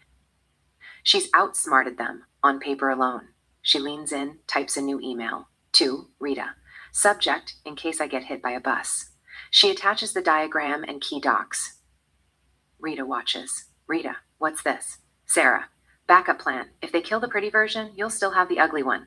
She hits send. A beat of silence. Rita, you know you don't need to set yourself on fire to burn these men down, right? Sarah shrugs, eyes back on the web of shell companies. Sarah, where's the fun in that? She reaches for a highlighter, not a lipstick, and draws another line between two boxes on the page. Clean, precise, inevitable. Sarah continued. They built a maze. I walked it. Now I know every turn. She smiles, small, fierce. A win with her brain only. No one has touched her. No one has seen her skin. Cut to exterior Channel 5 building, night. Through the glass from the street, Sarah is just a dark silhouette bent over a pool of light and paper. For once, the demon is sitting still. And the work is still deadly. Int PSNI, Internal Affairs Office night. Fluorescent light, no windows. A room that smells like cheap coffee and old toner. A whiteboard on one wall is covered in printed photos and headlines. Sarah's face from the Channel 5 expose. Nicholas on a yacht, blurred. Logan at a ribbon cutting. A still from Vixen, grainy, Sarah on stage. John, late 30s, shirt creased, tie loose, sits opposite Chief Inspector Matt Kenna, compact, precise, eyes that give nothing away. A thick file sits between them. Matt Kenna flips it open. Insert, file. Printouts, financial logs, surveillance stills, Sarah's broadcast transcript, a grainy still of John and Sarah entering a motel.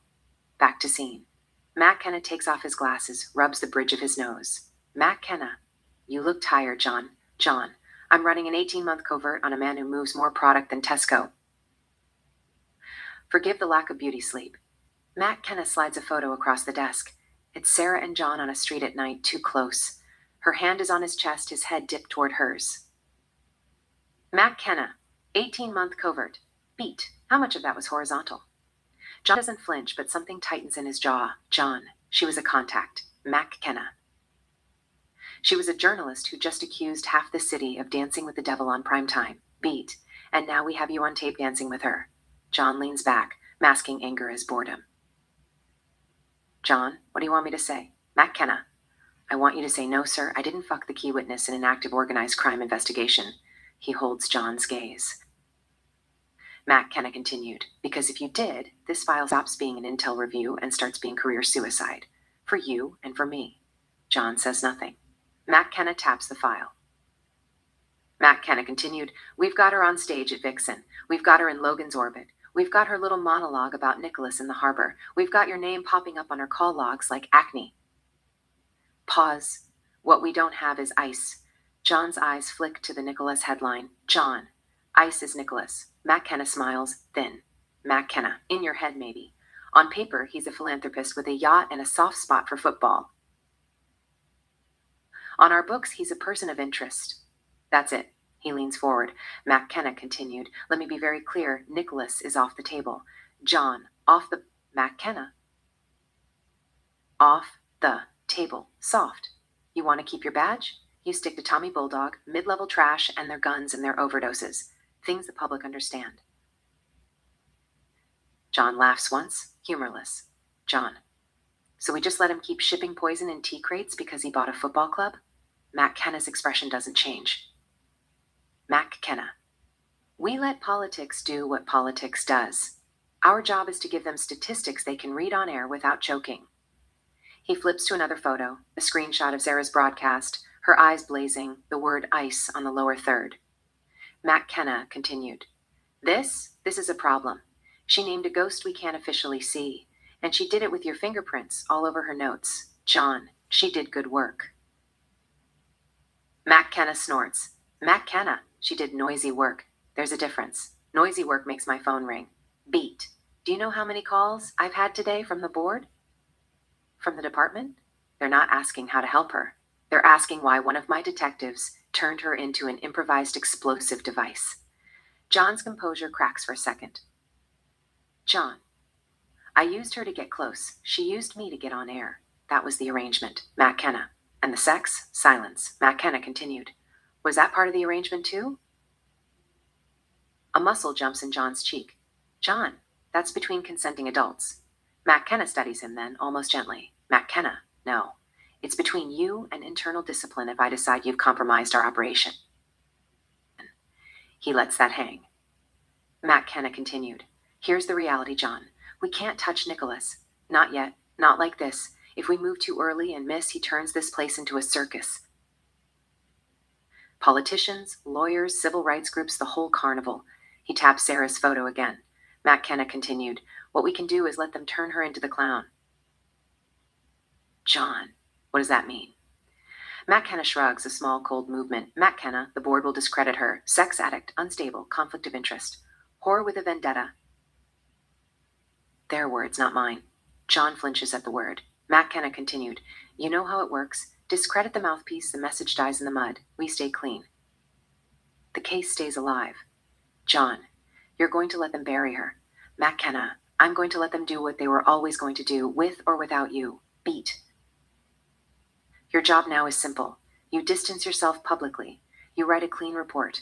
No pillow talk, no late-night revelations. She becomes a problematic source we regret relying on. John's eyes go flat. John, that's not what happened. McKenna, doesn't matter. That's what's going in the file. He closes the folder with a soft thud. McKenna continued. You want ice? You want Nicholas? You play the long game. You stay inside. You nod when you're told he's off limits, and you keep taking bites out of the edges until there's nothing left but him. He stands, signaling the meeting is over. McKenna continued. Or you fall on your sword for a girl who went on television and painted a target on both your backs. He walks to the door, then looks back. McKenna continued. I'm giving you one chance, John. Step away. Let the machine chew her up. It's ugly, but it buys you time. John doesn't move. John. And if I don't? McKenna's smile never reaches his eyes. McKenna. Then she won't be the only one they call a whore. He leaves. John sits alone, the hum of the fluorescent light suddenly loud.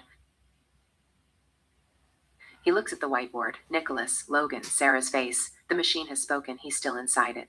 Interior Sarah's house. Day. The house is a tomb of beige light and stale smoke. Sarah sits on the floor, her back against the cold radiator. The laptop sits on the coffee table, the only source of light in the room. A notification pings. A file transfer from an unknown source. File name, Gift MP4. With trembling fingers, she clicks play. On the screen, interior Hannah's house, living room, day. Hannah is strapped to a heavy wooden chair, shirtless. No bras. Her pregnant belly illuminated by the daylight. 3 men in black tactical masks stand over her. At their feet, a massive, scarred pit bull strains against a heavy chain, its jaw dripping ropes of thick saliva. The dog's eyes are fixed on Hannah's midsection. A young boy stands to the side, holding a handheld camera, his hands shaking as he records the scene.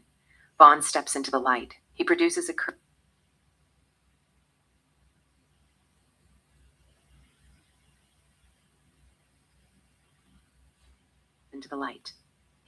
curved karambit blade.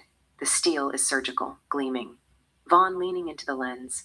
Your sister has a habit of looking for things that don't belong to her. She thinks the white is a story. She doesn't realize it's an ecosystem. Hannah is hyperventilating, her face slick with tears and sweat. She lets out a broken, muffled sob. Vaughn continued, To the camera, if you don't stop, we're going to open her up like a Christmas morning. We'll take the brat out and feed it to the dog while she watches. Vaughn leans down. With a steady, terrifying precision, he presses the tip of the blade into the taut skin of Hannah's stomach. He doesn't go deep. He drags the steel down, then across. A perfect cross mark wells up with dark, sluggish blood on the white skin of her belly. A brand. Hannah's scream is cut off by the end of the video. Interior Sarah's house. Day. The screen goes black. The blue light of the laptop reflects in Sarah's demon-shadowed eyes. The hardcore mask she's been building for weeks shatters instantly. She isn't a vigilante or a ghost in this moment. She is just a sister. She doesn't scream. The horror is too deep for that. Tears fill her eyes. Exterior Belfast racecourse. Day. The elite move in a choreographed dance of linen suits and silk fascinators. Under the massive white marquee, the air is thick with the smell of expensive gin and the low, urgent hum of betting odds. Nicholas stands by the paddock rail, isolated by an invisible barrier of power. He is focused on a magnificent chestnut stallion, running a brush along its flank with rhythmic, soothing strokes. 4 goons, clean-cut and tailored suits, form a loose, predatory diamond around him. Their eyes don't watch the horses, they scan the hands and waistlines of every passerby. Sarah appears at the edge of the crowd. She is a vision of high society decadence in a shimmering golden silk dress that clings to her like liquid sunlight. The demon makeup around her eyes has been blended into a sophisticated, smoky look, but the heat behind her gaze remains lethal. She doesn't rush. She moves with the casual arrogance of a woman who belongs here. As she nears the perimeter, one of the goons, Tim, steps into her path, his hand reaching to block her. Sarah doesn't break stride. She reaches into her small gold clutch and slides a folded stack of high-denomination notes into his palm. It's a clean, practiced handoff. Tim's eyes flicker to the roll. He feels the weight of it. He subtly shifts his body, stepping aside and creating a momentary blind spot in the diamond. He turns his head to watch a horse gallop past, signaling to the other goons that she's cleared. Sarah slips through the gap. She cuts through the inner circle like a golden blade, silent and focused. She stops inches from the paddock rail, right beside Nicholas. Vaughn, standing on the other side of the horse, snaps his head toward her, his hand diving into his breast pocket. His eyes widen in a mix of shock and fury that she got this close. Nicholas doesn't flinch. He doesn't even stop his work with the brush. He just smiles at the stallion's ear. Nicholas low, amused. It's okay. Nicholas looks at her, his eyes raking over the gold dress before settling on her face. Nicholas continued, You look good. Sarah, her voice a low, vibrating hum. You think a cross on my sister's stomach is going to stop me?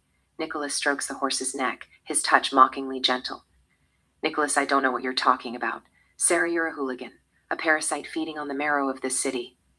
She steps directly into his personal space, the scent of her perfume clashing with the smell of the stables. Her blue eyes are burning. She draws back and spits, a thick, defiant glob of saliva that hits his cheek and slides down his jawline.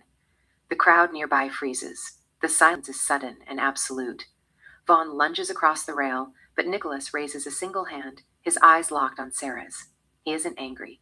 He looks at her with a lethal, erotic curiosity, as if he's finally seeing her for the first time. He pulls a silk handkerchief from his pocket and wipes his face with slow, deliberate movements. Nicholas, a dark whisper. Do you feel better now? Sarah, the world knows. They all know you're the one who is feeding their children poison. They want you behind bars. Or better yet, dead. Nicholas, calmly, you're reaching, Sarah. Be careful. Sarah, I'm going to tear your cathedral down brick by brick. I'm going to let the whole world see the white powder under your floorboards. Driven by a jagged impulse of pure hatred, she swings her hand for a slap. Vaughn, who is standing by her, catches her wrist midair with a bone-crushing grip. He'd been coiled like a spring since she arrived. He twists her arm behind her back, forcing her to lean toward him. Nicholas watches as Vaughn begins to escort her out through the staring crowd. He picks up the brush and returns to the horse, but his hand is trembling just a little. Interior, Sarah's house, night. The house is dark, lit only by the harsh white glow of a laptop screen. Sarah is in a zone of pure manic focus. On the desk sits a tall glass. She pours thick black coffee into it, then cracks open a cold energy drink, mixing them together. She drinks the bitter, vibrating concoction like iced tea. Sarah, I wasn't a woman anymore. I was a machine made of caffeine and rage. I wouldn't sleep. I wouldn't eat. I wouldn't even speak to John. Every word I typed was a nail in Nicholas's coffin. John knocks on the door, calling her name. She doesn't answer. She doesn't even blink. Her fingers fly across the keys, the dark art of journalism finally meeting its purpose. Interior, Sarah's house. Later, a.m. Silence. Then, the front windows explode. A hail of machine gun fire shreds the curtains, the walls, and the furniture. Sarah screams as a bullet grazes her upper arm, spraying red across her white shirt. Crack! A round slams directly into the center of her laptop. The screen shatters. The motherboard sparks and dies. Months of data, the entire article, the masterpiece, gone in a second. Sarah stands in the middle of the living room, ears ringing, blood dripping from her arm. She is frozen in total shock. John bursts through the bedroom door. He doesn't hesitate. He dives through the air, tackling Sarah and slamming her into the floor just as another volley of lead chews through the air where her head was a second ago. John hissing, "Stay down." John rolls, using his body as a human shell, pinning her to the hardwood. He draws his service weapon, a heavy black pistol. He doesn't look like a boyfriend, he looks like a soldier. He pops up, leaning over the sofa, and begins to return fire with lethal Rambo-style precision. Muzzle flashes light up the room like a strobe light. One goon drops in the garden, a bullet through his chest. Two more are cut down as they try to rush the front porch.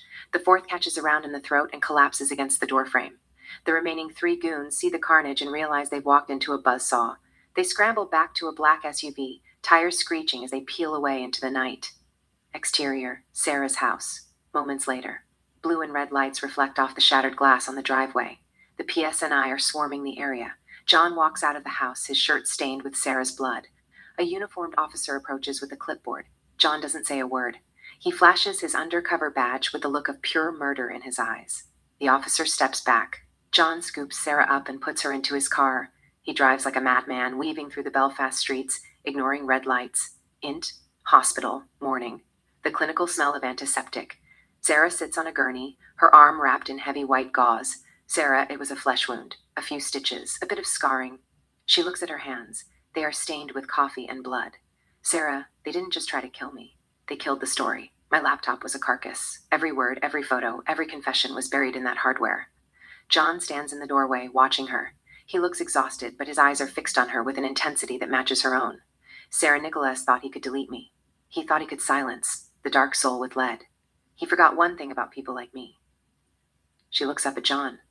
A slow, terrifyingly calm smile spreads across her face.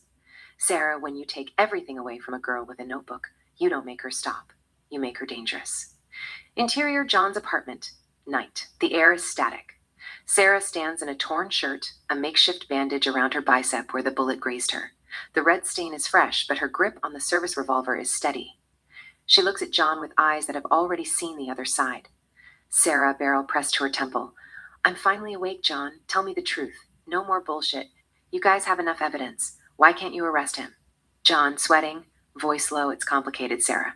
Sarah, what's complicated? I want the truth. Tell me. John, I can't. It's classified. Click. The hammer falls on an empty chamber. The sound is deafening. John lunges, but Sarah is faster. She snaps the barrel down, aiming it directly at his heart. He freezes, palms out. Sarah, the next one might be the music, John. Tell me the fucking truth. John, a long, jagged exhale. He's an informant. He's protected by the British government. In exchange for the drugs on our streets, he gives them IRA intelligence, high-level names, locations. Sarah is taken aback. The betrayal is physical. She feels sick, yet sharper than ever. Sarah, a tout. You're protecting a rapist because he's a snitch? Where does Nicholas live? How can I get a hold of him? You're an N3. Tell me his secret hideout. John, I can't do that. If I give you that address, I'm signing your death warrant. Sarah doesn't blink. She slowly turns the gun back to her own head. Her finger tightens on the trigger, the metal parts of the gun groaning under the pressure. John, stop! Fine. 14 Malone Ridge. It's a fortress, Sarah. You won't even get past the gravel. Sarah slowly lowers the gun. She places it on the table with a soft metallic thud. She turns and walks toward the door without a single word. John, his hand shaking with pure adrenaline, grabs the revolver, points it at the ceiling, and pulls the trigger. Bang. The bullet rips through the plaster and vanishes into the night. He stares at the smoking barrel, then at the door where Sarah just disappeared. Sarah, John just realized he wasn't in love with a woman, he was in love with a suicide note. Exterior, Nicholas's villa. Day. The Malone Ridge estate is a monolith of white stone behind 10-foot gates. Sarah stands in the cold, smoking one cigarette after another. Her face is pale, but her hands are steady. The gates hum open. 2 bodyguards, thick-necked men in black, escort her inside. They strip-search her, their hands rough and indifferent, before pushing her into the main house. Interior, Nicholas's villa. Day. Nicholas is enthroned in a high-backed leather chair. He is the image of a Borgia prince, a vintage red swirling in his glass, the fireplace crackling with the dry heat of burning oak. Sarah, you're a coward. A hooligan hiding behind a British shield. She stalks toward him, her shadow stretching long across the Persian rug. Sarah continued, You think you're a king? You're a rat. A cunt who trades his soul for a villa and a horse. She spits. The glob of saliva hits his cheek, glistening in the firelight. Then she delivers a blistering slap that cracks like a gunshot. Nicholas doesn't move. His jaw tightens, but his eyes remain fixed on her with a remarkable, terrifying self-control. Nicholas to his guards, Leave us, now. The men vanish into the shadows of the hallway. Sarah leans into his face, the scent of cigarettes and adrenaline clinging to her. Sarah, you want to get rid of me? Go ahead. Shoot me. She leans in further, her eyes wild, bottomless. She kisses him, a deep, carnal, desperate kiss that tastes of iron and wine. For a heartbeat, the world stops turning. Then, with a sudden feline scream, Sarah rakes her nails down his face. She tears 10% of the skin away. Deep, jagged furrows open up in the refined mask of his face. Blood erupts, a dark crimson fountain pouring down his cheek and soaking into his crisp white shirt. Sarah, I didn't just want him to hurt. I wanted the world to see the animal beneath the silk. I wanted his DNA as a permanent record, etched into the crescents of my nails. Nicholas's control finally shatters. A roar of pure, unadulterated violence tears from his throat. He hits her with the force of a freight train. Sarah is launched backward, crashing into a glass table that explodes under her weight. He descends on her, a whirlwind of fists and fury. It is a rhythmic, heavy brutality. Within seconds, her face is a mask of gore, nose shattered, eyes swelling shut, blood oozing from her nostrils like a bad red oil foundation. Through the carnage, Sarah begins to laugh. It's a wet, choking sound that rattles in her chest. Nicholas pulls his gun, the metal clinking against his ring as he jams the barrel into her face. The steel is hot against her battered cheek. Nicholas screaming, I will splatter your brains across this floor. Give me one reason. Sarah, do it. Pull the trigger, you little bitch. I'm not afraid of you. I'm not afraid of the dark. Nicholas's finger twitches. He craves the kill. His pulse is a hammer. But then the cold, reptilian logic of the tout returns. He sees the triumph in her eyes. She is baiting him. If he kills a journalist here, the crown's protection dissolves like salt in the rain. Nicholas' voice trembling with suppressed rage. Take her away. Exterior, Belfast Street. Sunset. The SUV slows just enough for them to shove her body into the gutter. Sarah hits the wet pavement, naked and broken. The rain begins to fall, washing the dark streaks of red toward the sewer. She rolls onto her back, staring up at the slate-gray sky. Sarah, he thought he broke me. He thought he could strip me of my skin and call it a victory. He didn't realize that in Belfast, the more you bleed, the more you live. At least for a few seconds. And in those seconds, I felt more alive than the ghost he tried to kill. The rain is a cold, silver shroud. A car slows down. A Good Samaritan rushes toward the naked, bloodied figure in the gutter. Good Samaritan, oh Jesus. Stay still, love, I'm calling an ambulance. Sarah, voice like cracked glass. Don't. I'm fine. She stands up. Her body is a map of purple bruises, her face a ruin, but her spine is steel. She walks past him, naked and indifferent to the cold, heading for a lone phone booth glowing like a lighthouse at the end of the street. The man runs after her and drapes a heavy yellow raincoat over her shoulders. She pulls it closed. Sarah, I didn't call John. I didn't trust him. I called the only girl who knew that a wound is just a headline waiting to be written. Interior, Diana's house. Night. Diana watches Sarah as she sits at his kitchen table. She's wrapped in a blanket, a fresh bandage on her nose. Diana, we go to the PS&I, Sarah. We press charges. Look at your face in the mirror. Sarah, the PS&I won't touch him, Dee. He's their star pupil. She pulls her laptop toward her. Her fingers, still stained with Nicholas's blood, begin to dance over the keys. She writes 5 pages, a blistering, poetic, and lethal exposé. She details the shipments, the corruption, and the ultimate betrayal. Nicholas, the golden boy, selling Ira names to the crown to protect his cocaine empire.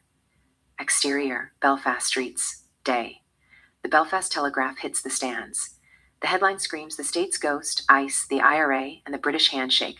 In a cramped kitchen in West Belfast, Terry, a man with eyes like flint and a lifetime of secrets, reads the article.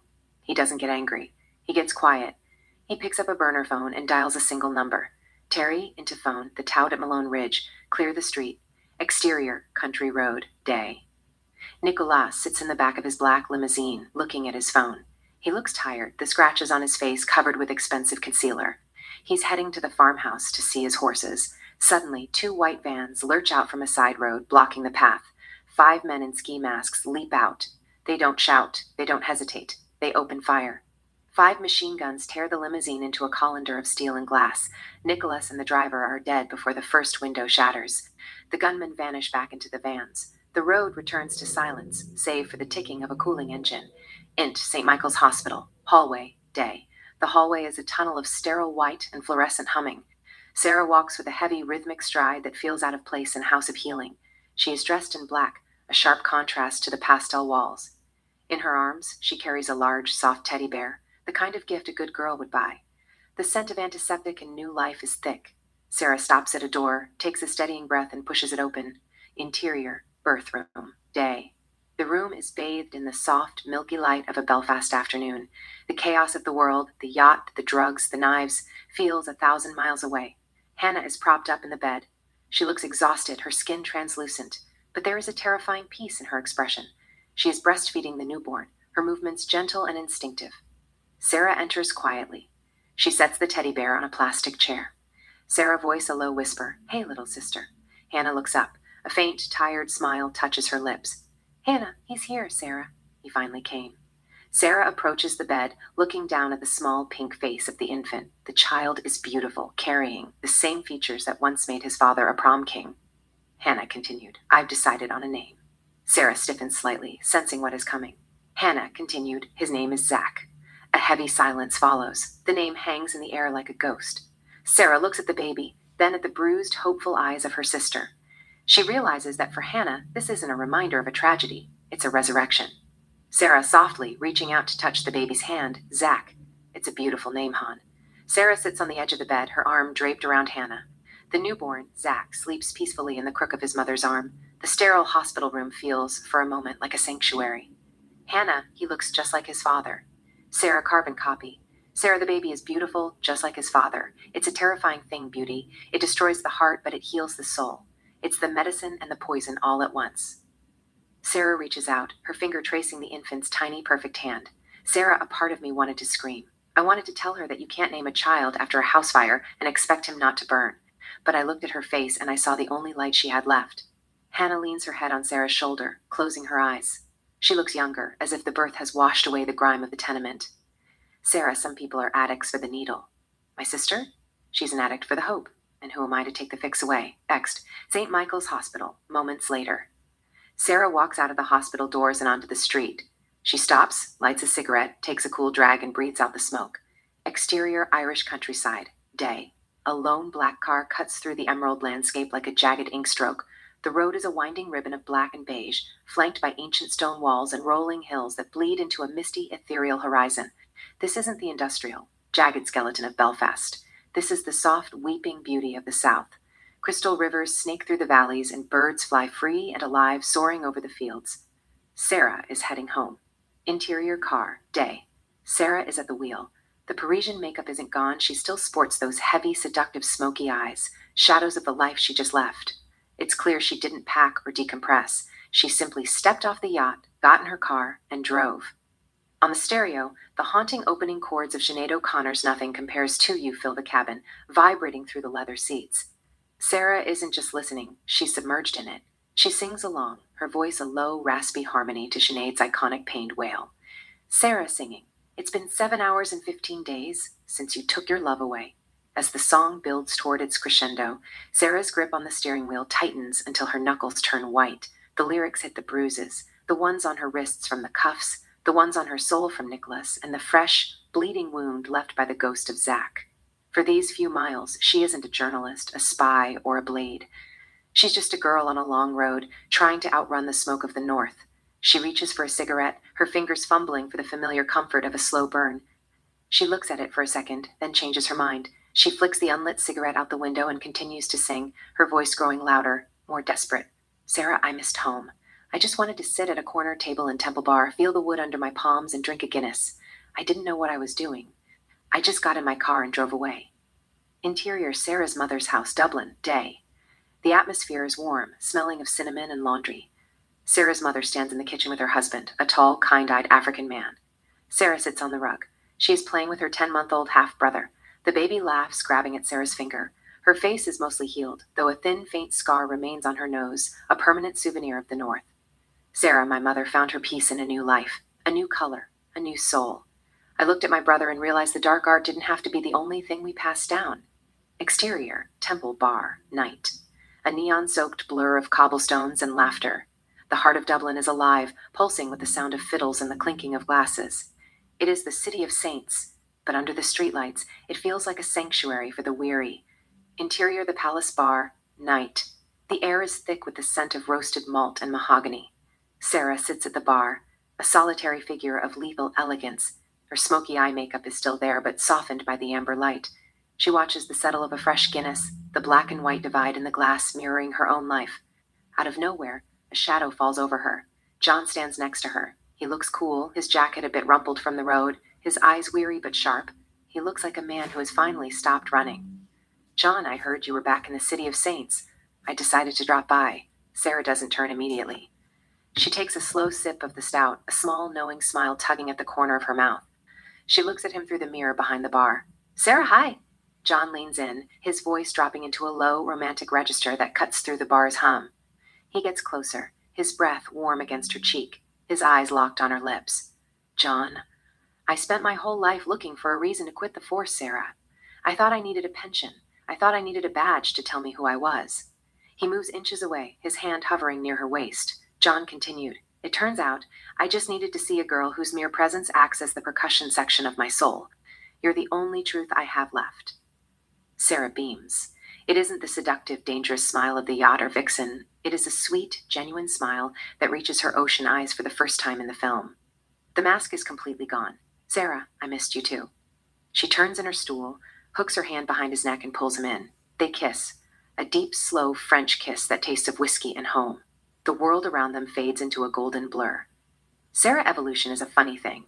We spend a million years trying to survive the dark, building walls and sharpening blades, only to realize that the dark is the only place where the stars actually shine. Fade out. The end.